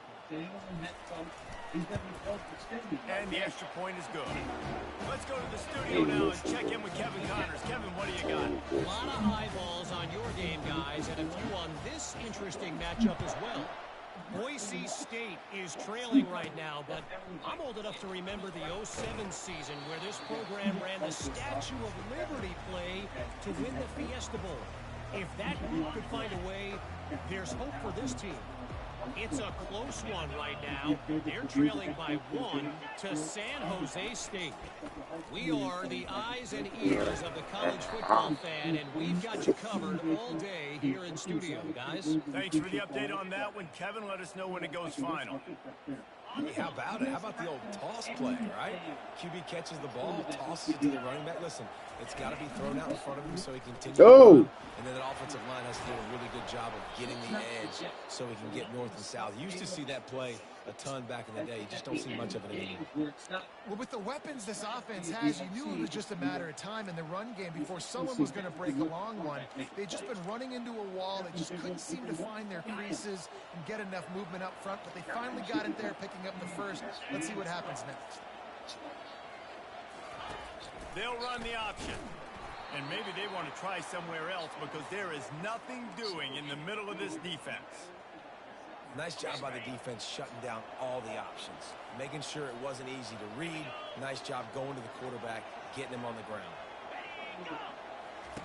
On the option. Continuing to turn and move it forward, and they're closing in on midfield. It's down to the 48. 3rd and short. The list goes on, and now my guy. It's right. He's trying to spread the word that Nathan Law files more injury cases than any firm in Illinois. They've got more than any attorneys and staff to help anyone injured in Chicagoland understand their rights. Injury law made personal, 3126 million. That's Nathan Law, my guy. Property managers and GC at finishingchicago.com. Full sections for finishes and protected plans. Road 48.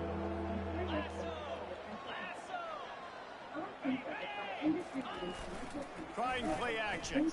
Throws to the wideout. complete in the middle. Nothing but green ahead. He gets it all the way down to the 5-yard line. A terrific catch and run before he stopped. Hey, it's important on offense in the passing game. You've got to have balance, and I mean you got to be able to attack different thirds of the field. You got to work the perimeter to both sides. You got to let the defense know, too, that you're not afraid to go over the middle. They did right there. Moving the running back, trying to get the D to tip his hand. They bring him down, and he's going to lose a yard on that one. Well, you live by the blitz, you die by the blitz. That time, the defense called it at the perfect time. The linebacker able to make the stop on a short game. And from the offense's perspective, that's probably making a little something out of nothing. He'll ride his man on the option. And you can forget running in the middle against this defense. Really nice job by the defense playing responsibility football, making sure the quarterback couldn't make any of his reads, making sure the picture is not clear, getting downhill, getting the quarterback on the ground. They're trying to get to him. And he gets there, and they get him down at the 14-yard line. One of the things I love about this defense is they're so versatile in ways they can get after the quarterback. In their last game, they came away with 5 sacks, came from all over the place. They got the win. So you know in this one, they're going to dial up a lot of different looks. It's going to be tough for this offense to try to keep their quarterback standing up straight.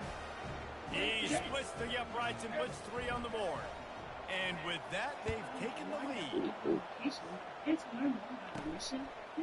Coming out with it, it's Johns. Tackled at the 24 and almost breaks even with the yardage he would have gotten with a touchback. South Florida ready to send the offense back onto the field.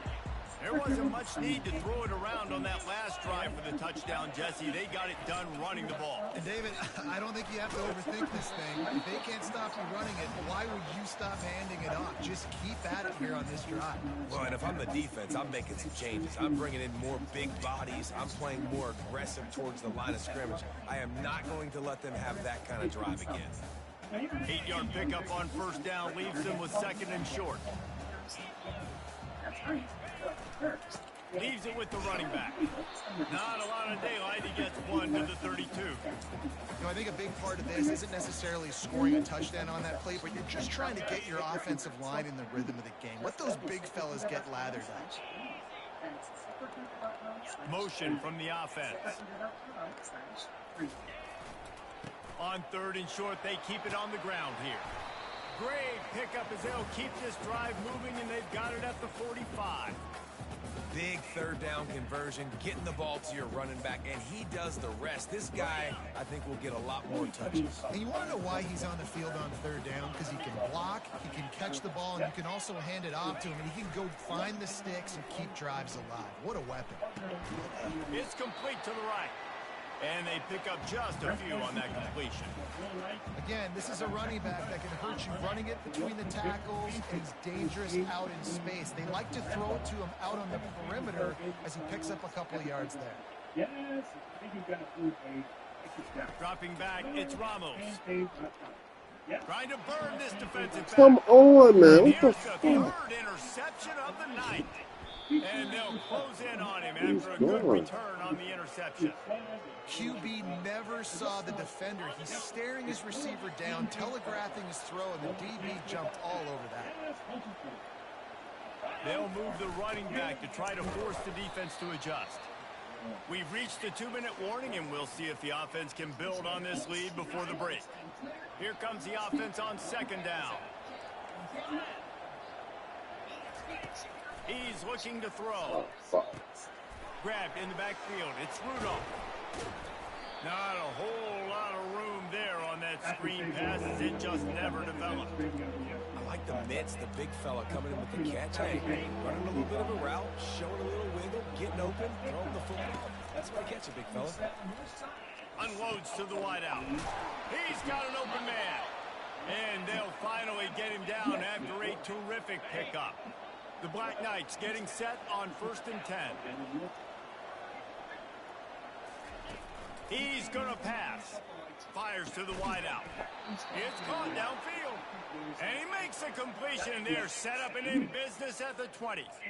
This offense is clicking, and clearly everything is working. The offensive coordinator's calling good plays. The quarterback and his unit is executing. And this defense right now, they have no answers. Trying to get to him. Snagged in the middle. It's Rudolph. And the defense had that one well covered. Just a short game there. What's old is new in offensive football. The return, at least on that play, of the pass-catching fullback. Yeah, you used to see this all the time back in the day. Fullbacks used to play all the time. Now you don't see him near as much, but versatile piece at fullback. Listen, he can catch the football. He can make plays. Use the big fella. On second down, they'll take to the air. Able to get just a few before sliding to avoid the hits. They'll immediately call timeout.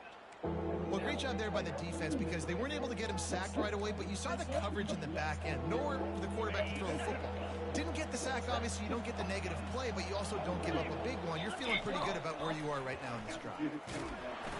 He took a hit as he threw it and couldn't deliver the football. It's incomplete and fourth down's coming. And they'll send the field goal team back out for the second time tonight. Between the uprights, it's good. So they put the field goal on the board and about to kick it away and hoping that'll be the final points of this first half. Let's see what he can do with the return. He was hoping for something a little more dynamic, but they get him on the ground at the 20.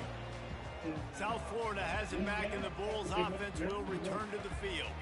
This late in the half, you're behind. You'd love to create something before the break to build momentum, Jesse.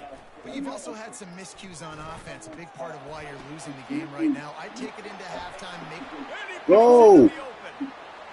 Whoa! What's that talking about, man? And he'll take it all the way. They couldn't bring him down. Touchdown, USF! The quarterback's ability to read the field is huge, and also the anticipation of time to be able to throw the football, Jesse, and hit a guy in stride so he can get run after the catch and get in the end zone. That was a nice job by the quarterback. Yeah, it's critical, David. Listen, a lot of times touchdown passes aren't thrown into the end zone. You've got to read the coverage, hit the open guy, and let him do the rest. That's exactly right.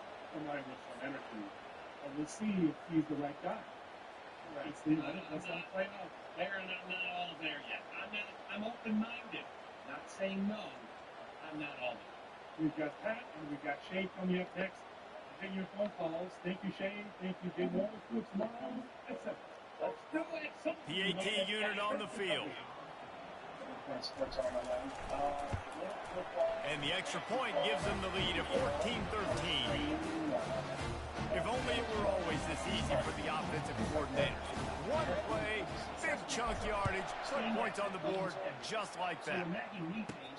From inside his own 10, he'll try to help out their field position. Couldn't find a way to create that broken field as he stopped at the 25. The Cadets have it back as Army goes back on offense. They had to settle for the chip shot field goal last time, Jesse. They'd love for this one to pay off bigger. Yeah, it just comes down to execution, too. Did a nice job out in the field, stalled a little bit once they got down to the goal line, so they just need to be a little bit more crisp here, Dave. Yeah, and listen, I think the first part was the most important part. You got to put the drive together first to get down there. Now, when we get down there, focus on execution and getting 6 points. That's 3-1-2. Didn't have much of a choice there, but to get rid of it. Oh, my goodness, how much more time do you want? He had all night. We're playing a night game. He had all night into the morning, protected back there to make a decision. Couldn't make a decision. Surely somebody came open during that time, but my goodness, the quarterback has to make the decision and get rid of the football at some point. They'll use a timeout right before halftime. Maybe time for one or two more plays. Just enough time to get off one final play of the half. They're throwing for it on fourth down. Fires a bullet. Now it's picked off. And he will be run out of bounds on the return, so the damage is limited as we wrap up the first half. That's the end of the second quarter. That means it's time to join Kevin and our halftime update. Gentlemen, you've had yourselves a superb broadcast so far today in Tampa. And it's been said football is a game of inches. And guess what? Based on the comparison between third down conversion rate today and the average yard per play, how can you argue that? I mean, the low-lying fruit is to look at some of the explosive plays we've seen in panic. But really, this game is going to come down to which team is more efficient when they have the ball and how they play when it matters most. And with that, let's send it back to the guys inside Raymond James Stadium.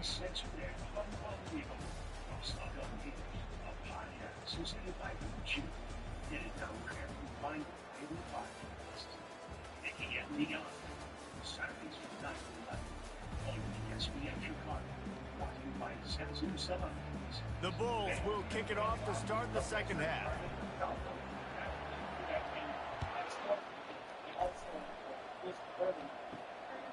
He'll bring it out. It's Thomas. That gamble did not pay off as they bring him down at the 12-yard line. Army has it back in the offense, ready to go. I imagine we'll see them go right back to work up top after how productive that passing game was in the first half. And it's interesting. If I'm the defense, I've got the lead. They've had success throwing the football, but we're winning. I don't know that this defense changes too much of what they've done in the first half. I think they got to do a better job with pass rush. They might want to change their coverages as well because they're probably at this point expecting this offense to have to keep throwing, considering they did have success in the first half. He's dropped behind the line of scrimmage. That'll be a loss of 3. And yeah, that's kind of surprising. And we talked about this before the game. One of the big matchups. Run the football against a defense that's been susceptible against the run throughout the season. But this offense just can't find a way to get it going. And I'm surprised, but now what's your counterpunch? How are you going to get the ground game going? Because so far, not a lot of success. He threw that one with some serious heat. This senior quarterback doesn't need a lot of space to get it in there. Fullback's got it. He's knocked down in the backfield. He'll lose a couple. I got to be honest, I am shocked at just how well the defense has played in this game, especially stopping the run. We talked about statistically how they've struggled this season, but they have put the clamps down in this one, and they're just playing with a ton of intensity. Here comes the option. And he's able to shed one tackle and gets a pretty good pickup. It's a nice game, but the big theme here is they just haven't been able to get the run game going on offense. They've been very one-dimensional. They're just not being physical enough on attack. How bold will they be on third down after that last run? A little pre-snap eye candy for the defense. Oh, and he can't hold the pitch, and the ball is loose. Defense coming up with a huge fumble recovery. As a defender, love the big hits. You know what the cherry on the sundae is? When you get the big hit and force the fumble. South Florida ready to send the offense back onto the field. Boy, that last touchdown, the one-play quick strike score. Jesse, this offense hoping to keep that kind of explosiveness going. I don't know if they're going to get the same looks defensively because of just how explosive that play was, Reese. David, they may be seeing a little bit more off coverage on this drive and maybe some softer boxes to run into. And when you make that kind of explosive play, you're going to put the defense on its heels. They're going to be a little bit more conservative. So this offense approach now, maybe I don't have to go deep. I can go a little bit shorter and just make those easy plays underneath. It's complete. Tight windows, no problem to grab the tackle, and it's first down in the red zone at the 10. Well, it's a nice job, too, of the quarterback after the play fake there, getting his eyes down the field. He had to get that to his tight end quickly, knowing he wasn't going to have a lot of space to run with after the catch. Brought down at the 7 after picking up 3. Second down coming up on this red zone opportunity. They'll keep it on the ground. Knocked down after a gain of 1. They'll mark it at the 6.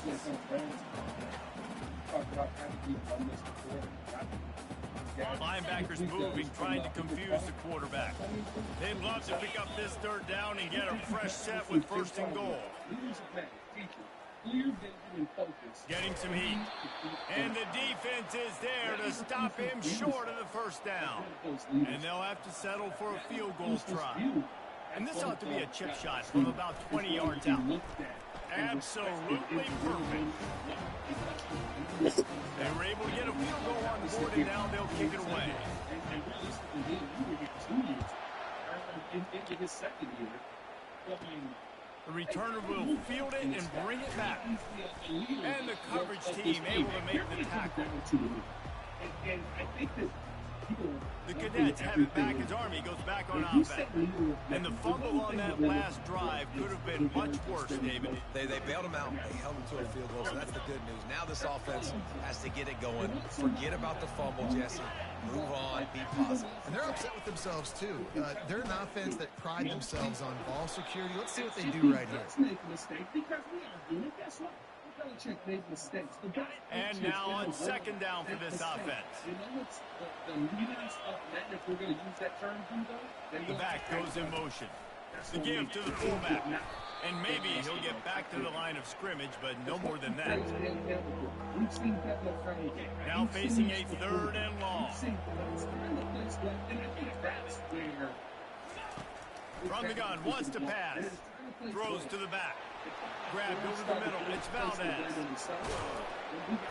And the explosive play, and they're on the move all the way to the 44. Man, this offense is so dangerous, Reese. They've got dudes all over the field that can make plays. There's a big gainer in the pass game. You get a chunk of yards like that, now the defense is really on its heels.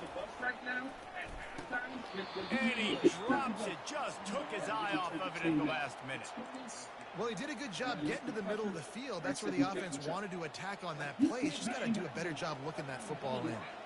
After the misfire, now on second down. On the option.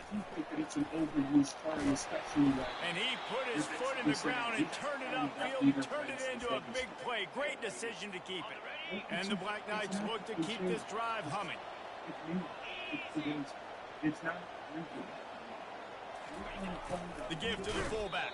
And they try the middle of this defense, and that is not happening. The next head coach for Chicago Bears will be a leader. What does that mean?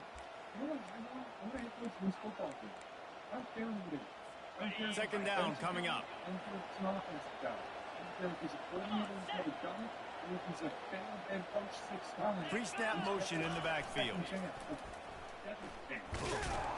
They bring him down, and he's going to lose a yard on that one.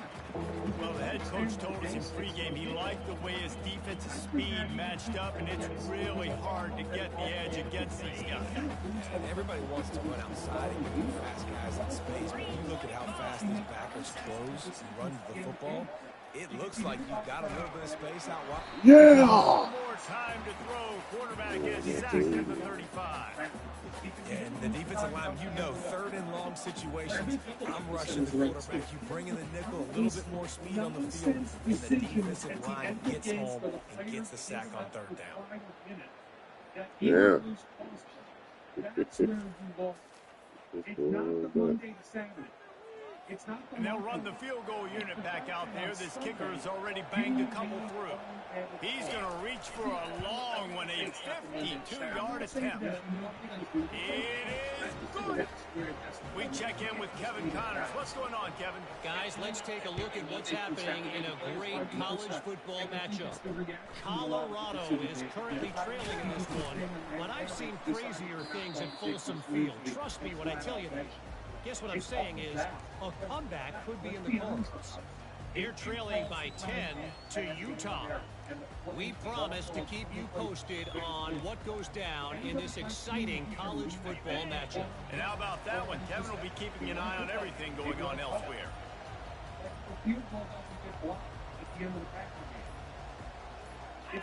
Dropping back, it's Ramos. He's moving out of the pocket. He's going to swing it into the heart of the field. Couldn't hang on to that one. This defense has already picked off 3 passes, almost had the 4th. It'll be second down. Couldn't make the connection last time. Let's see if they throw it again.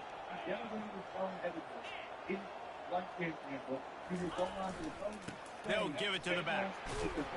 May not be the most memorable play of the day, but it's important as he gets them out to the 25-yard line.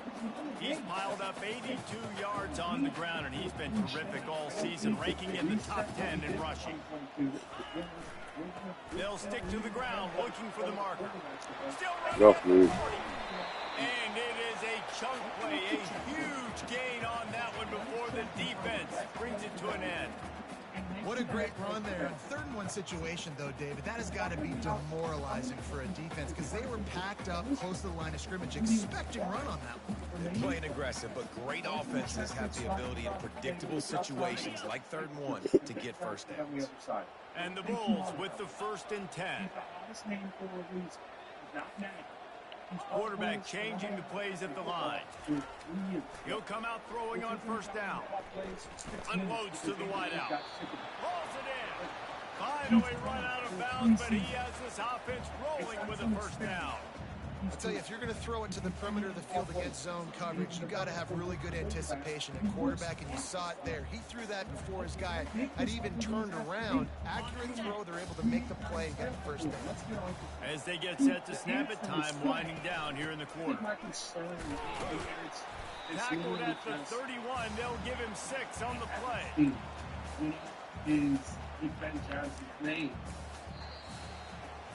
We've come to the end of the quarter, and USF is on top. And as we switch ends of the field, let's take a quick look at the national rankings. You can just do whatever the heck you want. 1 quarter to go, and might we have the makings of a classic 4th quarter finish.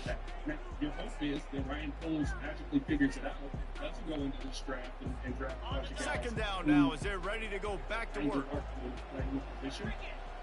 Cardinals is falling up. Look, we're not working this way back up, right? He's starting to do things the right way, but I don't feel like we're in a great place to Cardinal right now. Dropping back, it's Ramos. Second Jacob on the team, Braxton Jones. And it'll be incomplete. This is some physical pass defense.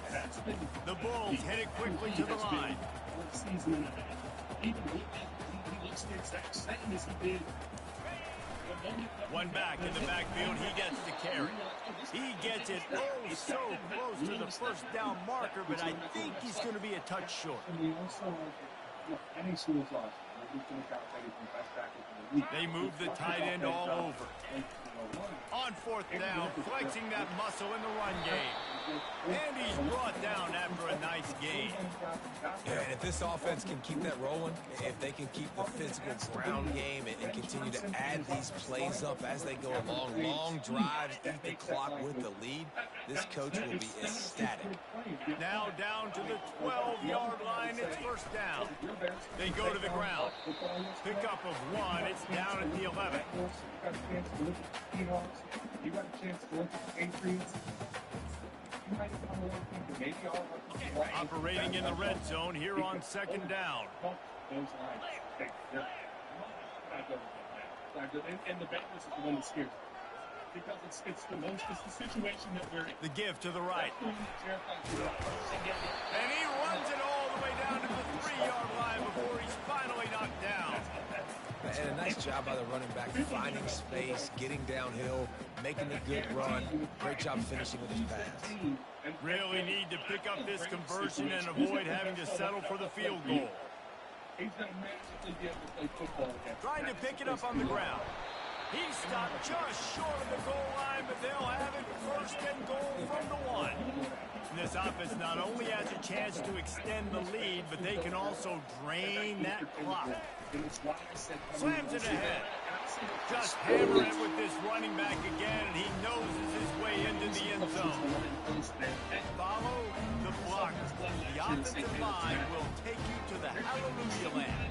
And I tell you what, most of the time Reese requires a little bit of skill to find that hole, slither through a little crack. That was not a crack. That was wide open. It didn't take a lot of patience because the blocking was outstanding. Sunday or Thursday against Lions. They'll try to add another to their lead. And he splits the uprights and pushes the lead to 8 here in the 4th. About to kick it off after punching it in for the touchdown. is I get it. From our standpoint of sitting here, looking for an alley from inside his own 10. Nice job by the kickoff team. Everybody stayed in their lanes, and they'll stop him at the 16. Army has it back in the offense, ready to go. Man, how comforting is it to know that even if your offense stalls out a little, Jesse, that field goal kicker can knock it in from a long way out. Well, he's one of the best in the country, Reese, no doubt. But this offense would like him and prefer for him to kick an extra point on this drive. And to do that, David, they've got to have more rhythm on offense. Yeah, create some more rhythm, create some more explosive plays, and maybe some more balance. And listen, it's nice to have that weapon and kick long field goals. You kick too many field goals, you don't get very many W's. Sheesh. A third and long coming up here. They want to throw it. Those two couldn't make the connection. It's an incomplete pass. The Black Knights send out the punt unit.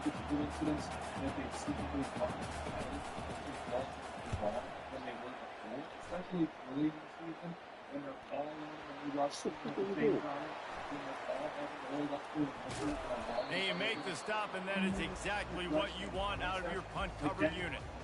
And that was almost a huge mistake by special teams. On the punt return, fumbling the football. They are so lucky that they jumped on that ball and that their offense is now going to take the field, because that could have been disastrous. The offense set for a first down play. To the air, it's Ramos. On the move, he fires. He's open on the right. And he's brought down at the 40-yard line, and that'll be a first down. And if it ain't broke, don't fix it, right? This is what got this team in this position to win this game. Aggressive offense, taking shots. Here we are in the fourth quarter. They've got the lead. Why stop now?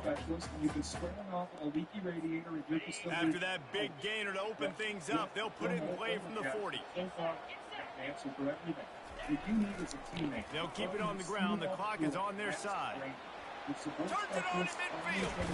He finally goes out of bounds after the explosive play, but now the question is, did the official see something to bring it back? Holding penalties, the ultimate drive killer. We'll see if it costs this offense here. Looking for a productive play on first down. Wide out in motion. They think there's room to run to the right here. That's what you expect from a senior. Don't give them any extra yards. Great tackle there. Well, this offense thinks that they have enough left in the tank here to run the football and run all the time off the clock. They got the lead late. Didn't get the first down on that last one, but it's not going to surprise anybody if they turn around and hand it off again here. Listen carefully. If you owe over $10,000 in back taxes or have unfiled tax returns, U.S. Tax Shield can help you take that. After trying the running game on first down, they come to the line on second down. Off play action. Time to take a shot. Oh, let's go. Touchdown, South Florida. First They play extend move. this lead, and it looks as if they are going to make it 2 wins in a row. How about that quarterback taking the shot downfield and delivering to the wide open receiver? I love this quarterback because he's aggressive. He wants to take shots. He's looking for every opportunity to show off that. 5G and Wi-Fi speeds up to a gig on Xfinity Mobile. That's a big deal. Be more like a gig deal. Lining up to tack one more onto that lead. And the extra point splits the uprights, and the lead balloons to 15. Quick strike offense on that 3-play scoring drive. And they cap things off with a big play up top, going 63 yards to the house. From inside the 10, here he comes. He was hoping for something a little more dynamic, but they get him on the ground at the 20. The Cadets have it back as Army goes back on offense. They hope to be able to cash in on this drive, David, after having to punt it last time. Yeah, and I think this offense needs to start it with the first play. You need to be successful and productive on that first play, and it gets you in less predictable situations. No doubt, too. Don't you just feel like there's a little bit more sense of urgency on this drive? It just feels like they've got to be able to put some points up on the board here. The offense gets a quick timeout at this point. Every second is precious. First down here with time for maybe one more play until the 2-minute warning. Use the play fake, now to throw. That pressure got to him, and he just had to chuck it out of bounds. We've got special financing, so you can spread out your payments. Get directions, details. Back to the line after the incompletion. 2nd and 10 from the 37. He's looking to throw. Got it in the middle, it's Valdez. And he was on his way. Gets it all the way to the 38. Everybody has to be set. They have to get it off. Looking to throw it again. Fires to the wideout. He's got it. Quick timeout call by the offense after the play, trying to preserve every minute possible. And the Black Knights will snap it on 1st and 10. He wants to throw. He finds his man. Slant routes, they're good against man coverage, but they're good against zone coverage too. If that receiver can find the soft spot between the linebacker and the DB, you'll take that throw all day. He's going to pass on 2nd down. Not much of a chance there. He just had to get rid of it to avoid the sack. The offense has got to find something here in the 4th quarter. You can tell pressing a little bit. They need that big play. They want that big play to try to make this game a better ball game. Took the shot. Unsuccessful, but I wouldn't be surprised if they take some more of those. Another incompletion on 3rd down. Down by multiple possessions. You can't come up empty on this drive. They'll go for it on 4th down. Now on the option.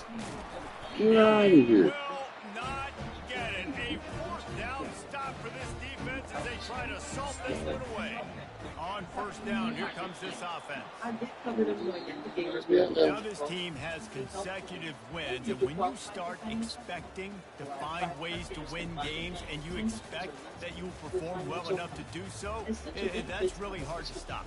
It's a mindset, Reeves. This team has it right now. You can tell their players trust each other. Big situations arise in games. They're looking at each other in the huddle on the sideline, expecting to make the play that's going to help them win games. This team's incredibly mentally tough right now. And you start to build that mental toughness when you start to string together positive weeks. You start to string together positive plays. Now you know you can do it. It's not, we talked about it in the offseason, oh, we want to do this. Now you're starting to execute it and put it together on the field. Games, so, yeah, I'll meet with those guys later on this afternoon, but this is a normal operation that we always have. It was Matt Eberflus Friday morning after the loss to the Lions on Thanksgiving as he was rolled out to be, effectively kicked by the media before an unceremonious firing. I quickly, before we get to the phones, just in the break, I saw this tweet from Adam Johns. Ryan Poles, Kevin Warren scheduled to meet the media this morning at 11:45. We'll carry that live. Thomas Brown will also speak at 12:15. Adam Johns tweets, before we hear from the Bears today, 1, how the Bears handled Matt Eberflus' firing after his Zoom interview has been viewed very negatively around the league. And 2, the promotion of Thomas Brown was one made with players' support. The buy-in is already there. Want to knock out one quickly, and then we'll get to the phone. That is among the worst handlings of a firing that I've ever seen. And I know that people are downplaying it, that it won't matter, that it won't affect the perception, that head coaches will still be attracted to the job, young quarterback. That is probably true. However, you can't let him meet the media. Yeah. And the reason given being we didn't want to reschedule his availability because that would signal that something was up. Okay, well, something was up. Something was up, yeah. You were meeting about firing him, and you threw him to the wolves while you met about firing him. That's a terrible way to treat a head coach. Whatever you think of him as a head coach, that's a horrible way to treat him. That was bad. That was bad. And listen, I said this yesterday on the Bruise, right? Like, you're trying to turn the Titanic. at the end of the day, you made the right decision, and that is why how you handled it will end up being downplayed. It was the wrong way to handle it. But you came to the right decision, a clear-cut decision that we've all known needed to be the decision, most of us since last season, but a lot of people at least since the Patriots game, and especially for Ryan Poles. Like, those are, when you end it with doing the right thing, I can see it being looked on differently. Now, around the NFL, I can see people being upset about that, but I'm not going to lie to you. If you're showing up to do an interview and your first question or statement to the team is, I hope you guys don't fire me the same way you fired Flus, I don't want you to But, no, but like, it's not even about, and it's not me weeping for Eberflus either, because as Cap loves to say, there will be no tag day. He's going to be paid handsomely. Yeah. Like, he's fine. All good. My issue is the way that it makes you look as an organization. It's a poor reflection on you. 100%. Everybody in media, everybody in coaching, everybody in football knew at the end of the Lions game that dude was done. He could not come back. It is, in my life, the single dumbest ending to a football game I think I've ever seen. I would agree. I was trying to think of one more. That's my first year. Then one my next 2 years. The point is, there is no one in the football universe that thought Eberflus could survive that moment. Nobody. The fact that it took your organization until the following morning to have a 2-hour meeting during his media availability about his future speaks volumes about what's going on organizationally. That's why it's important to talk about today. It speaks to the same conversation. I don't think you had to convince Ryan.